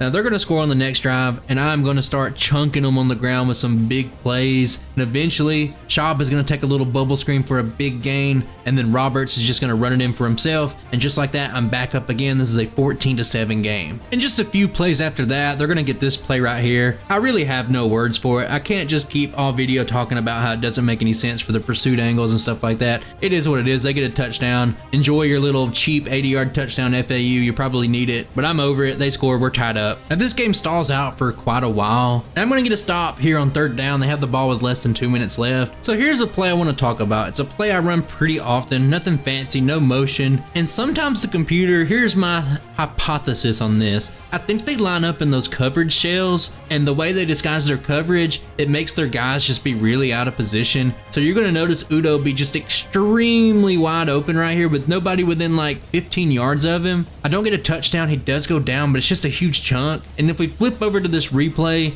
it looks like on the complete opposite side of the field, number 8 here, he was supposed to be man-to-man on Udo, but he's just over here for some reason. It has to be because maybe they're playing like a cover 2 shell or something of that nature. And you can see that when the play starts, he has to run all the way across the field to try to make it to Udo. And there's no zone that he would be running across the field. So it has to be the fact that he's playing man-to-man and he's just really out of position. It's just really weird. It's really interesting, some of these weird little glitchy, buggy things. And some of the stuff like this made me really want to dive in and be like, why is this happening? Like, why is the game breaking? Why am I getting wide open plays? But for this one, at least, I think I solved it. I think the computer AI picks coverage shells and it really messes with them sometimes. So that's just another thing that pile it on top of the huge pile that needs a patch. But eventually on this drive, Udo, he's going to break free. This isn't a huge pass. It's just right up the middle. But look at what he does to this guy, number 12. This man, he eats too much. He's a big man. He get off of him. There ain't no way a little scrawny little kid like number 12 is going to be able to tackle this guy. And he goes all the way into the end zone. We get the salute. And we're up 21-14. Looking like it's going to be that way at halftime. And once again, I have to call attention to this very, I don't know what to call it, disheartening little bug in the game. I think I talked about it earlier in the video. But sometimes when you super sim, the game will just freeze. It happened a lot. I talked about it earlier. I said it happened about 10 times. This game, a game this big where I'm barely super simming, I'll super sim punts, kickoffs, stuff like that of that nature, and it just froze. So I don't know what to do with this game. And usually there's so many times in this video where I just replayed it and just didn't mention it to you guys because I would just replay it and it's no big deal. But this was such a big game and like I had so much momentum going into the half. So I'm going to jump back into this one. I'm going to do my best to hopefully get a game that's around the same score. We'll see what happens. And when we go into this one, I'm going to pick up in the second quarter. It's 14-14, has the potential to be the same as last time, but here you're going to see Roberts get pressured. I try to throw the ball, and since this game has some pretty cool little physics, we're going to see this pass just kind of bounce up off of somebody's helmet. The lineman's going to pick it up, and he's going to take it all the way back. So a little ricochet throw where I was just trying to get rid of it turns into a touchdown for them.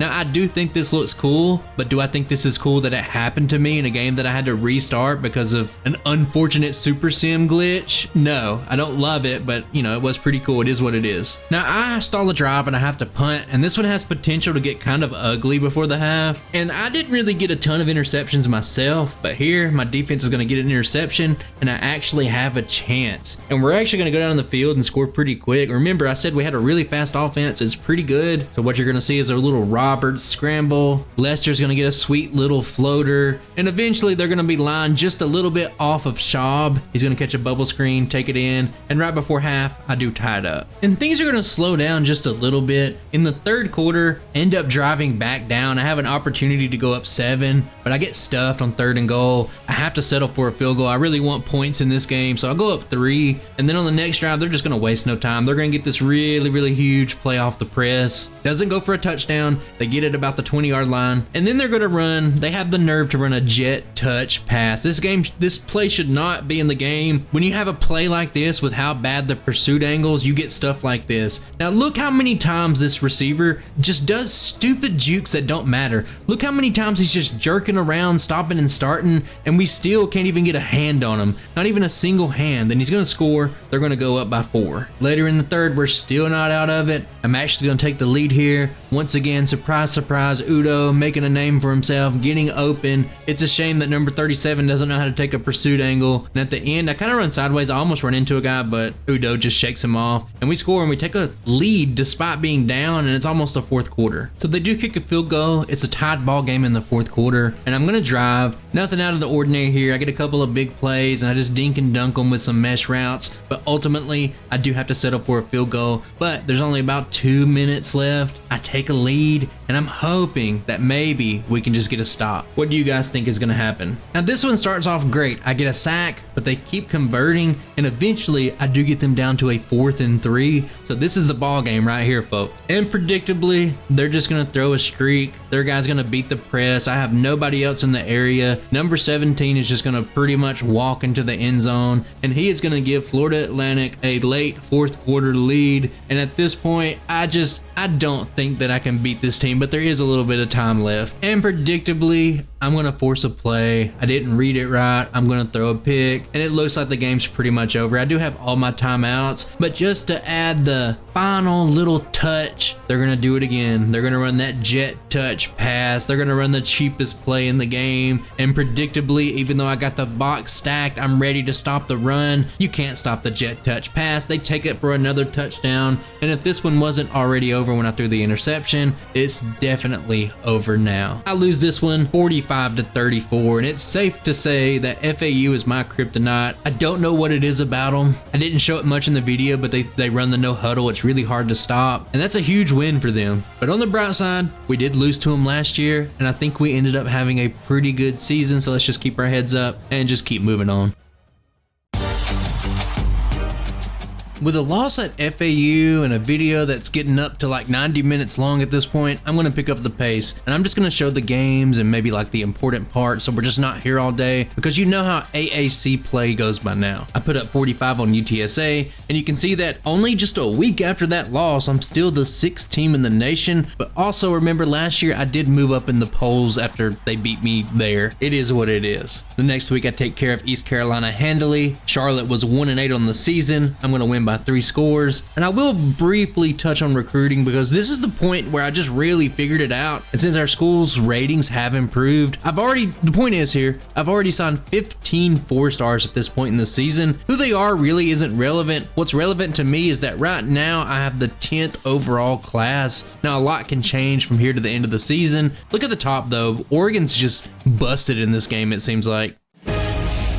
And I am going to jump into the Tulane game. It's going to be a user game, and we'll just kind of touch on the high spots here. Now, early on, I'm down 3, and this pass to Lester was really unique because he goes up, he gets the ball, and he scores, but there was actually defensive pass interference on the play here, and this was the only time I've ever seen this called. And what's really cool here is if you go into the replay, you can really see the defender kind of hook his arm under Lester's, and it's just textbook pass interference. I think it's pretty neat that they called it, and it's even cooler that he went up and got the ball, so good job, Lester. But what this game ultimately came down to was my team just having a lot of confidence. You're going to see Weeks get loose for 2 similar touchdowns, and our main man, Udo, he's going to get that streak for another touchdown, and these occur when the game is like 7-3, 14-10, and then 21-10. That last touchdown is going to put me up 28-10, and with a 3-possession lead in the second quarter, I think it's time to move on. And by move on, I mean go directly into another Tulane game, because we are the 2 teams that made it to the AAC championship. But this one was a little bit closer. Now it starts off early. I have the numbers advantage, so I'm going to throw that bubble screen on the trip side, and Schaub is going to get to work for a really huge gain, and shortly after that, Roberts will run it in to give us an early 7-point lead. Tulane then answers right back with a really long touchdown of their own, but I can match that. Udo is wide open, and guys, just get this in your head now. The one thing you need to know about this game is that defense is just always optional. Now they're going to score back to tie it up. They get this little cool toe tap here, and this one is just going to go back and forth for a very, very long time. So let's pick up later. It's 21-14. I have a lead, and I'm finally going to break this game open because they throw an interception. But notice there's a flag on the play, and that got me a little bit heated here because it was roughing the passer. And this is what roughing the passer means in this game. I have no comment. Look how weak it is. There's no animation. It looks kind of weird, and I hate it because I had a possession taken away from me. And I think after seeing this, I'm immediately going to turn roughing the passer off. And this really, it matters because they score on the next play, and now we're tied. Now it's 28-28. I get a post route to Udo deep. He catches it, but look at this. There's another roughing the passer call. What in the world's going on here? And I finally get a stop, and I'm going to put the pressure on. I hit number 18 for some big time plays on this drive. I hit him once on the corner route and then another time on a drag route. And even though I was cruising, I do eventually stall, but there's no shame in kicking a field goal to take a 2-possession lead. It's a good position to be in. Later in the fourth, I decide to go for it. I just want to be aggressive, and I just want to guarantee the win. Udo's going to get open across the field, and that's pretty much going to seal the deal. I would go on to snag another conference title. Georgia's going to bring home the Heisman, and if you just want a really good example of how bad sim stats are, my halfback's going to win what is essentially the Doak Walker Award. Now, if you want reference, the very first season Doak Walker was a thing. Some guy from Washington won it with 1,200 yards. If we take that away, no one in the history of this award has ever won it with less than 1,400 yards. And I don't want to be nitpicky. It's really unrealistic for somebody with 800 yards to win this award. But once again, we're in the playoffs. Let's focus on the good thing here. And we picked up a bye week along with Stanford, Georgia, and USC. And outside of Ohio State making it in with 5 losses, this one's not really too bad. Nevada made it in again. And overall, I think we're just in a great position because now we get to sit back, relax, and just see what happens. It does look like next week our opponent will be Tennessee, and that's a rematch from a long time ago. Remember, a lot earlier I said I'd play them again, but the 11th seed Rutgers are moving on. That's like the upset of the week for me, but we have a game to play.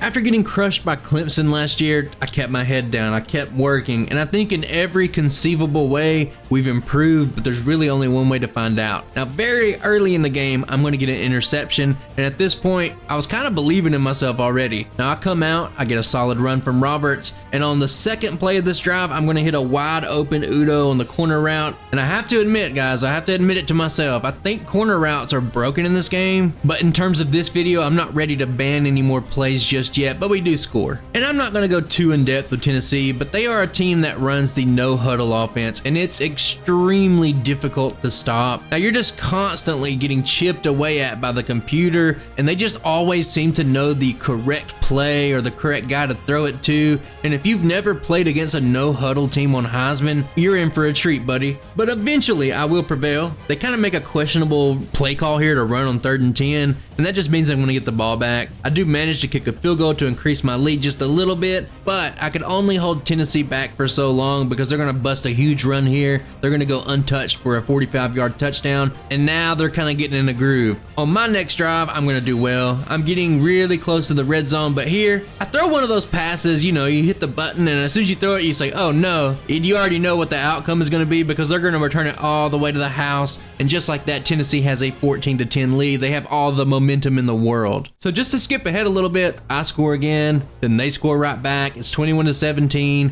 There's only 20 seconds left in the half, but if you think that's not enough time, you must have never played this game before. Now, for some reason, the interior defense works pretty great against like post and seam routes, but it's just so lacking towards the sidelines, and just in a matter of seconds, Udo is going to get 2 passes to get us a touchdown, and the second pass specifically was a dime, but now it's 23-21 because Sim would miss the extra point, but this one might be turning into a classic. To sum up the second half, we both really can't stop each other at all. They score, and then I answer back, and the score ends up being 31-28 in the fourth quarter, and I'm usually the one putting on a clinic here, but Tennessee has a very good offense, and when you combine that with their talent, their players, and the no huddle, and the AI just making perfect decisions, it begins to kind of wear us down, and I can't stress enough how much of a challenge this was. Now, I know my team is pretty good, but my complete roster just can't compete man-to-man, pound for pound against a 5th-ranked SEC school, and when it's all said and done, they're going to go up 35-31 with just 2.5 minutes left. And this is where I think all the wind gets taken out of my sails. Now, looking back, I had square wide open, but I think the corner's going to go back, so I throw it to X, and the corner jumps the route, and in the blink of an eye, I'm just down 9 points with 2 minutes left in the game. But remember, one key thing, defense is optional, and even though Udo is covered pretty decently here, you already know that no one knows how to tackle, so within another instant, Udo is going to get an 82-yard touchdown because why would you ever play prevent in that situation? That'd be crazy. So there's not much time left, but what if I told you guys that I had all 3 of my timeouts and I was going to get a stop? Well, that's what happens, and I'm going to start here with a crossing route to Udo for 15 yards. On the very next play, Weeks is going to get loose for another first down, and I'm no huddling at this point. I'm running the same play because Udo is going to once again get a highly contested drag route, and he's going to end up busting this one all the way down to the red zone, and I think at this point Udo is putting us on his back. And if you don't believe me, look at another contested catch that gets us to the 3-yard line, but look at the clock here. There's 14 seconds left. I have no timeouts, and here is the genius play call of the night. Udo is actually going to be a decoy on this play. I've been going to him all game, but I'm not going to, and what happens is the underneath receiver running the in route is going to get open, and UAB has just taken a 43-42 lead with only 8 seconds left. And just like earlier in the season, I know how to play prevent defense, so they toss up a player, God says not today, and I walk off with an interception, and UAB is going to win the Cotton Bowl. It's an instant classic, and after how the playoffs started last year, this one feels pretty good. Now, a real quick look into the brackets, you'll see that Stanford beat Clemson. I was really hoping for that Clemson rematch, but Rutgers does continue their Cinderella run. They beat USC, but now the semifinals are set, and we have to go against the top-seeded Stanford Cardinal. But first, I would like to talk about something else. And I haven't talked about stats too much in this video because, sim stats are kind of busted and I haven't done the best myself. But I got to give a shout out to Dexter Roberts, our quarterback. He came in as a redshirt freshman and he's just been playing really well. And this year specifically, he has set the AAC single season record for passing yards. And I got to say, I think that conference records are a really cool addition, one of the best things in the game. But I think it's a real shame that they're so disconnected from gameplay and they just don't pop up while you're playing anymore. But let's get into the game.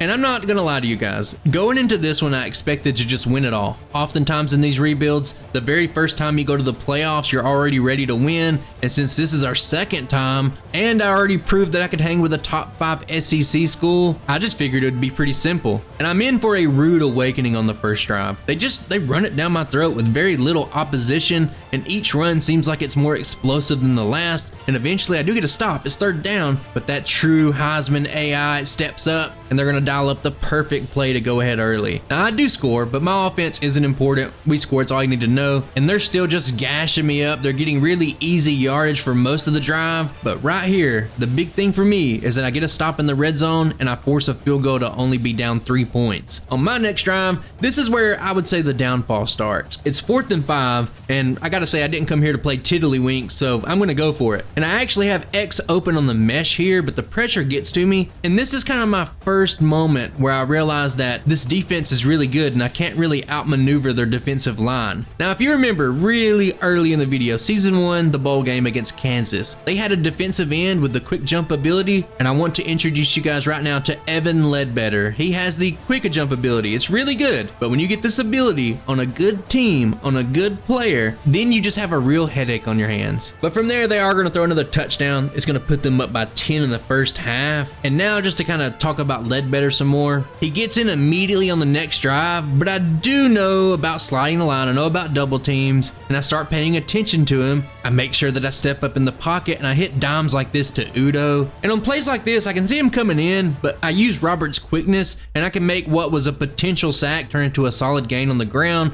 So I'm managing the best I can right now. But at the end of the drive, here's just a good example of how oppressive it can be. I get pressured on the first play, sacked on the second play, and on the third play where it looked like none of my line decided to block at all, I break out. I get a pretty decent gain, but I get a holding call. And to put it lightly, Ledbetter's kind of ruining my life right now. Now I get a chunk of yards back and I have to settle for a field goal, and I just have to say that I'm sorry. I'm sorry to this crowd here. They have to watch me shank this field goal so bad. I'm really bad at field goals. I gotta practice it. I will. But this hurts my chances of winning already. Picking up in the third, they do score again, but I'm able to find Udo on the goal line and I punch it in to make this a 10-point game once again. And we could go back and forth all day, but picking up later, they still have a 10-point lead, but I finally get a stop and I'm looking to be within striking distance, and I'm able to sling together a few throws, and now I eventually get this thing into within 3 points. But the moral of this game, the story of it, is that I can just never slow them down. I get to 28, they just go up to 38. I get to 35, they go to 45. And with the game winding down, Ledbetter really steps up, and he honestly just takes over the game.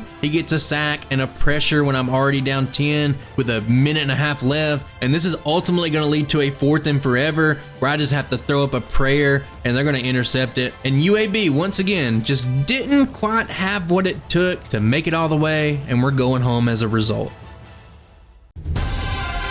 So as for the rest of the playoffs, Rutgers, as the 11th seed, did make it all the way after beating Ohio State, but Stanford did prove that they were rightfully the top seed. They took care of business, and they're going to be the best team in the country. For players leaving, Schaub, he was our only 5-star recruit for the video. He played a really big role into continually building up the program, and he's going to be a 2nd-round draft pick, but we're really not losing that many more key players overall. Kozlowski and our monster center, Garrison, do want to leave, but if you look over at their persuasion chances, Garrison is guaranteed to stay, Kozlowski's very high, and at the end of the day, they both end up returning for another year. I had a phenomenal recruiting class at the end of the day, and I want to say I also think that the recruiting points number that ranks you is busted, because I have the 22nd class. That's really good, I'm not complaining, but I have 19 4-stars. Now you have to go all the way up to the top 5 schools to see numbers that high, and if you look at teams like Texas Tech that only signed 4 4-stars, how are they ahead of me? It seems a little wacky to me as well, because I signed the full 35. I just don't get it, I guess. Trading results are going to show that this is our most stacked team yet, and keep in mind that our overall at the top there and our final player ratings, they aren't taking into account coaching boost, but 4 of our top 10 are on the offensive line, which is great. Roberts is now a 91 at quarterback, Udo 94, Kozlowski 89, and that's kind of just the tip of the iceberg. I'm ranked 15th in the preseason, and I'm not going to talk about recruiting too much, but at the top you can see our true rating with our coaching boost, 89 overall, 90 offense. This team is primed for another run,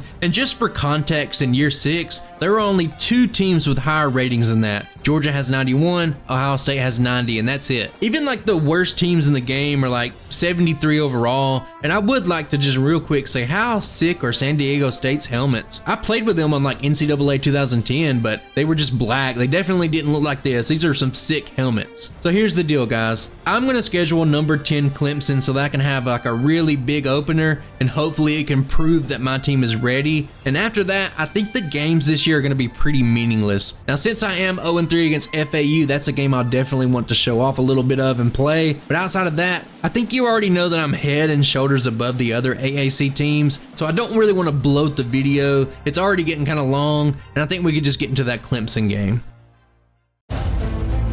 This is a showdown of two teams that have populated the playoffs the last 2 years, but last time we played each other and they crushed me. And then in last year's playoffs, we both lost to Stanford, which was the eventual champion. So my big question today is defense. How much has it improved? And we're going to get our answer early in the first quarter. Now they throw a little swing route here. I square out my shoulders, I line up a hit, and I'm going to pop the ball out for a fumble. And I'm going to take this all the way back to the house, set the tone early, and I'm pretty sure this is about the best start you could get to a game. Now on the next drive, I stay hot. I get a second down sack, and a few plays after that, I am going to get the ball back on a punt. And even though I get a great start in this game, Heisman is still Heisman. And I don't want to show all the long touchdown plays, but just like all the big games, it seems like this one's going to go back and forth all game long, where the defense just doesn't matter. And what you're going to see here is like unlimited huge gains. Every play is going to be going for like 60 plus. And I would say to me, it almost feels at times like it's just an arcade game rather than simulation football. But after we just slug it out for the whole game,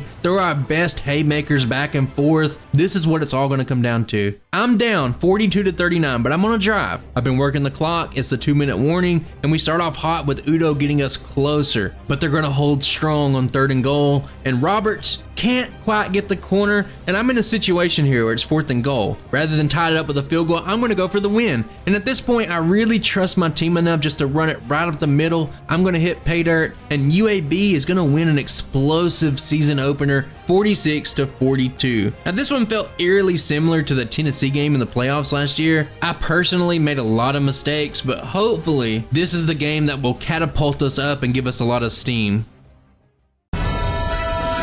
So I'm going to skip ahead now, 6 weeks into the season. I'm 5-0 after that season opener, and I'm actually #1 in the country, but unfortunately, FAU is having a down year. They're 3-2, but it doesn't change the fact that I'm out for blood because I'm 0-3 against this team. And I would say that this game is just a sloppy mess. I missed multiple field goals, they missed a field goal, and this game doesn't get started until about the 2-minute warning in the second quarter, where I'm going to intercept the ball, take it all the way to score the very first touchdown of the game. And I gotta say, Kirk is here. He's a guy I recruited a long time ago. He's came a long way to be like the leader of the defense, but I am gonna miss the extra point here. But look at my defense continue to be elite. I'm gonna get another interception, and after that, it's gonna lead me to settling for a field goal. I'm gonna have a 9-0 lead, but remember, no lead is comfortable enough against this team. Moving ahead to the third, I catch them blitzing, same score. I'm gonna get the perfect setup on the bubble screen, and Weeks is gonna make a great juke here, and I'm in just a commanding position going up 17-0. Taking it all the way to the fourth. It's still a 10-point game, but I destroyed the clock this drive. I ran it down as far as I could, and after a 3rd down stop, I'm gonna have to settle for a field goal. And I know what you're thinking. We've seen how this ends multiple times against the Owls, but this UAB team is different. And I'm gonna end up getting another interception here, and I'm not gonna lie to you guys, I turned a little bit feral here. I started foaming at the mouth because they're in desperation mode, and I start to just pile it on. I'm gonna score 2 more touchdowns. I just really wanna make sure I double tap them while they're on the ground. And what was once a really close game at halftime ends up with me winning 42-14. And let that be a lesson to you. Nobody beats UAB 4 times in a row. Now let's go all the way ahead to week 11. I'm still #1. I'm 9-0. I haven't lost yet. And you can see me kind of studying UTSA here. Their overall has dropped. And I mentioned them early in the video. Their ratings were usually pretty good. And I guess at some point I knew that Sim would screw us over. And if you want to know an example here, 89 overall team against a 77. I guess it's kind of close if you squint your eyes a little bit. But I actually lose this game. We lose 31-24 in overtime. Not really too hurtful overall in the grand scheme of things. I'm still #8. I'm still in a decent position, but it's just crazy to me. I feel like my team's so dominant. I just don't know how a 77 overall beat me, but it's bound to happen at some point. No team's really going to go undefeated unless you played every single user game, I guess. But this was kind of like the high spot of the season for me, seeing this upset. It was kind of crazy. Tulane is the next user game I face, and I don't want to spend too much time on it, but just know that they're kicking a field goal here, and they're actually up 17-7 with 2 minutes left in the half, so I'm not exactly cruising in this one. And just to make it worse, they keep scoring. I use the replay angle just to be fancy here, but they're going to go up 24-14 at this point. But at that point, I start driving. You know how it is. Our offense is very, very powerful. I'm going to end up matching, getting stops, and eventually I'm going to start pulling ahead. And the very last play that you're going to see here is another one of those patented 70-yard touchdown gains that you'll see 7 of a game from both teams. And that's really what's going to be the final score. I'm going to go up 35-31. I'm going to end up hanging on to that lead, and I survive, which is important, especially after losing that UTSA game. So skipping ahead to the AAC championship game, we end up making it, and our opponent's going to be North Texas, which is cool because I haven't got to face them at all, and I've been wanting to see how good they are. But you're going to see that this is actually game of the week. It's a pretty titanic matchup. I did lose that one game to UTSA, but only having one loss, that means I have fallen all the way back down to number 1. So this is a number 1 versus number 8 matchup in the country. And I think it's kind of crazy because North Texas is like 9-3 right now. They're 9-3 on the season, and they're still ranked 8th. That's kind of crazy for a G5 school, but we've talked about the ratings. It's not worth it. If I win here, I might get a first round bye. Who knows who might jump me? And I think if I lose, I'll still make the playoffs, but I would rather get the bye, so I need to try really hard, and let's see how this game goes. So it looks like this game pretty much ended up being a bigger game with more implications than the Clemson game, as weird as that sounds. And it's too important to win your conference for me to take these guys lightly. And picking up in the first quarter, what we're going to see opening up is that blasted jet touch pass, the cheapest play in the entire game. They're going to run it, and they're going to get a huge gain, but I do stop them, and that's pretty pivotal because I'm actually going to be able to force a stop and force a field goal on this first drive, which is pretty huge. Now, on my drive, let me talk about something that I've kind of touched on but didn't talk about too much. I've talked about the new plays I've added in, but this year specifically, I don't care about stats. I could have 1,000 yards passing at the end of the year. My goal is to win. So my game has turned into more of like a ball control. I always come out with all my plays, I'll read the defense, and I'll audible to something that's appropriate, and I'm always just trying to dink and dunk, and I don't necessarily look for the big play unless I have to. So what you're going to see is a lot of running, a lot of wide receiver screens, a lot of bubble screens. I'll take off with my quarterback. I'm always trying to run the clock, and really at the end of the day, I'm just trying to control the game, and that's what you're going to see here on full display. I'm going to get a pretty good little catch from Weeks here at the end of the drive to go up 7-3, but I think it's important to know my mindset. I'm just trying to control the clock and be smart with the football, and a lot of that has to do with my defense. You're going to see here we're going to get in, get a bunch of pressure, and I'm actually going to force a fumble. Now I don't recover it, that's unfortunate, but it's a huge loss. It's going to force a punt, and then right after that I'm going to drive down the field. Hey, look, it's another bubble screen. I'm going to take it in. It's 14-3,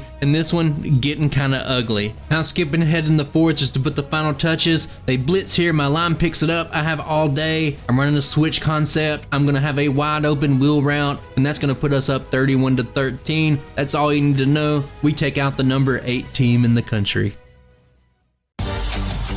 So now we can breathe a sigh of relief, relax a little bit, and Coach Chicken Dog, he has won the Coach of the Year, so we finally get some recognition here this late into the video. And the Heisman goes to old Bernie from Notre Dame. Congratulations to you, young man. But let's take a look at what's interesting, and that's the playoff bracket. Now, the main thing to me is I'm the number 1 seed. I get the bye. I run the table. That's all I really care about. Now, the Raging Cajuns making it in, that's pretty cool. But it's really suspicious to me, don't you think, that North Texas made the playoffs? They were already 9-3, number 8 team in the country, and they just got spanked by me. So instead of dropping down, it looks like they're still number 8. So they didn't go up or down in the rankings for losing to me, which is kind of weird. It's very weird that they made it. That's my opinion on it. I can't say this about every playoff bracket we see, but it's a little suspicious, wouldn't you say? But our potential opponents are going to be Oklahoma or a rematch with North Texas. That'd be really good because we just smacked them. We just bent them over and slapped those cheeks. So I'd love a rematch there, but let's see what happens. Well, to nobody's surprise, North Texas gets blown out by Oklahoma, so we will be playing Oklahoma next week. Should be, we kind of know what to expect from these playoff games at this point. And the only other thing that's interesting to me, well, I'm glad Ohio State lost. Sorry to any Ohio State fans out there. I'm just tired of them advancing to the national championship every year. But the Raging Cajuns upsetting Texas A&M, that's pretty cool. Maybe they could keep this run going. I would love to face the Raging Cajuns in the finals, but I can't think that far ahead because I haven't made it past the second round yet. So let's just take care of business against Oklahoma.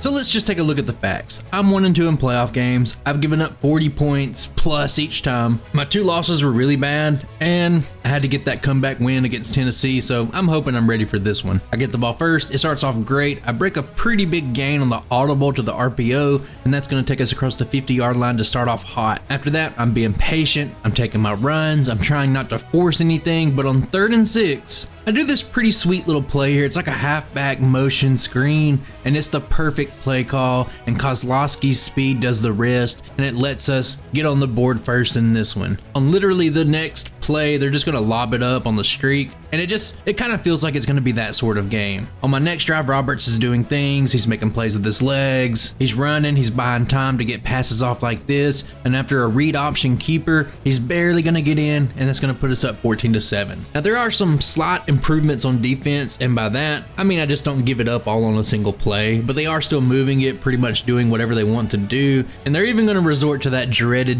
jet touch pass to get some yardage, and just like on my last drive, their quarterback is going to keep it, and he's going to go in for himself to tie this one up at 14. On my next drive, I start to struggle just a little bit. Runs are getting stuffed, my receivers are being blanketed, and it looks like in this potential shootout, I might be the first team to blink, maybe give the other team an advantage, but I have a new weapon here. Now, if trips already gives the defense problems, let me introduce you to bunch quads, 4 receivers on one side. There's too many routes. The AI's little pea brain is smoking, and Udo, he's going to get loose wide open on the streak. Now, obviously, it's not going to take them very long or much effort to score. They just run their offense, they get huge chunk plays, and after that, they're going to tie things up at 21, but I have all my timeouts in 30 seconds to see if maybe I can steal away some points. I'm kind of feeling it here. Now, what I end up doing is just going down the field. Roberts is dialed in, he's using his legs once again to get things done, and I'm in a pretty good position. Now, here I'm going to run my favorite play near the goal line, but I don't really factor in one thing. I can float this ball all day against AAC opponents, but Oklahoma, they're too good, they're going to get a pick here, and that really hurts because I missed out on points and they get the ball at the half. In the third quarter, it's more of the same, but I force a 3rd down here and I can't get them off the field, so the drive's going to continue, and just a few plays later, they're going to take it over the top once again, and that puts them up 28-21. And I talked earlier about not being the first team to blink, and here, as good as we played, Roberts is going to cough up the ball on a scramble, and he's going to give the ball right back to Oklahoma, and that could potentially seal this game. And they're going to waste no time. They're going to score on the jet sweep, and now they're up 2 touchdowns in the 4th quarter. And I do want to stress just how much Dexter has been able to gash Oklahoma this game. He has over 100 yards, and with around 4 minutes to go, Kaz is eventually going to cash it in, and that's going to keep us within 7. But Oklahoma, they're going to come out, they're going to get some big first downs, they're going to run down the clock, and it looks like this game's going to be over. Now, the blueprint here is easy. Burn my timeouts, they're going to kick a field goal, they're going to go up 10, and I pretty much can't win, but something magical happens. On 3rd and 6, they're going to pass it, and pressure forces number 13 out of the pocket, and they're going to throw an interception, and Kirkus has just stepped up huge to give us a shot in this game. I'm going to go to work immediately. I hit Udo for a big strike, and a few plays later, I'm able to go over the top of the defense, but notice that I try my hardest not to score here, and I actually go out of bounds at the 1 because I do not want to give them any time to score. Now, this ends up being a lot closer than I would have liked it to be, but I'm going to score with 17 seconds left to tie it up, but I think I'm going to have to do a freeze frame here and say something. There's 2 things. Number 1, right now, at the time of me playing the game, overtime is sometimes bugged, and you just don't get the ball and you'll just lose. And number 2, the in-game reason is that I'm not sure that I could beat Oklahoma straight up in overtime, so what I'm going to do is I'm going to take out the dice, I'm going to shake them up, I'm going to roll them on the biggest of stages and take a gamble. Now, I'm going to audible to a bubble screen here, I get the outside, and UAB is going to beat Oklahoma 36-35, and even though the fans probably loved it, it was great to watch, I think I would really like the next game just to be a little bit easier because I might have a heart attack. So before we hop into the next round, let's see who we're playing here. USC took care of Notre Dame, the Raging Cajuns fell to TCU, and Miami does edge out Alabama. So we're going to play USC in the semis, and the winner of that will face the winner of TCU and Miami, but let's see what happened.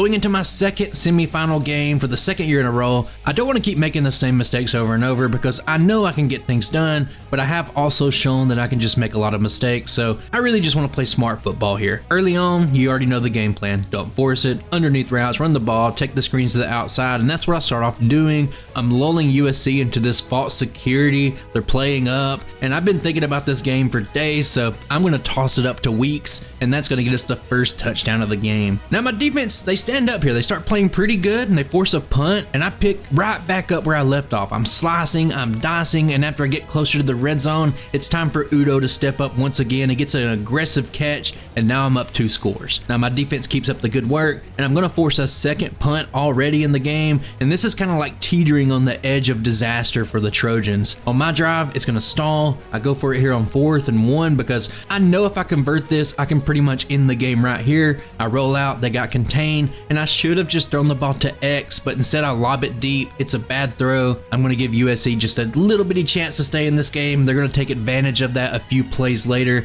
to keep it within a touchdown. Back on offense, I'm changing things up just a little bit. I'm actually getting some solid runs, and I'm taking it to them up front, whereas I would usually pass it, and I'm just being a more physical team right now, and what this is going to lead to is an extremely rare play action pass by me, and I'll give you one guess who's going to get free and catch this ball. It's Udo. He's putting in work today, and that gives us another 14-point lead. Deep in the 4th, I already have an 11-point lead. I'm running as much clock as I can, and I kind of smell blood in the water. I'm able to milk the clock all the way down to about 3 minutes left, and a touchdown by Kaz here will put me up 28-10, and this one's pretty much a done deal. Now I do Super Sim pretty much the rest of this game, but the computer really wanted USC to win, so the final score is pretty close, 35-31, but I'm just going to ignore that. I was up 18 points, pretty much 3 possessions at the end of the game. I'm just going to enjoy my victory.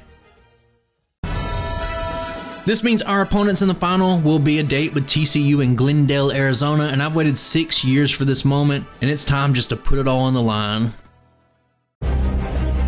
Finally, I've climbed within reach of the mountaintop, and with how I played against USC, I'm feeling pretty confident, and this is going to translate into the first drive. Now, just like what I've learned to do, I'm just going to go down the play sheet. We already know, bubble screens, run the ball. You've already seen it all through this rebuild, and I'm inching closer and closer with each passing play, and eventually, I think you already know who's going to get the ball. This is pretty tight coverage here, but Udo just doesn't care. He's a beast, easily one of the best receivers in the country. He's going to score, and we draw first blood on the opening drive. Now they're going to get a touchdown right back, and this one's pretty close here. I actually reviewed this play just to see if he didn't get his foot down, but he did, so it's a tie ball game. On my drive, I march all the way down to the red zone. I had Udo here deep, but I put just a little bit too much mustard on the ball, and TCU is going to get an early turnover, and potentially that lets them take control of the game. Now my defense to me is the story of these playoffs, and here they're going to get a stop. They scramble, and it was just short of the line. It was 4th and inches, but they did decide to punt, so the turnover didn't end up costing us any points, and near the 2-minute mark in the second, they would pick up a field goal to take a 10-7 lead. Now on my drive, I'm being patient, but Weeks would get open on that wheel route, and now just like that, I'm up 14-10. My defense is going to hold them on a 3rd down,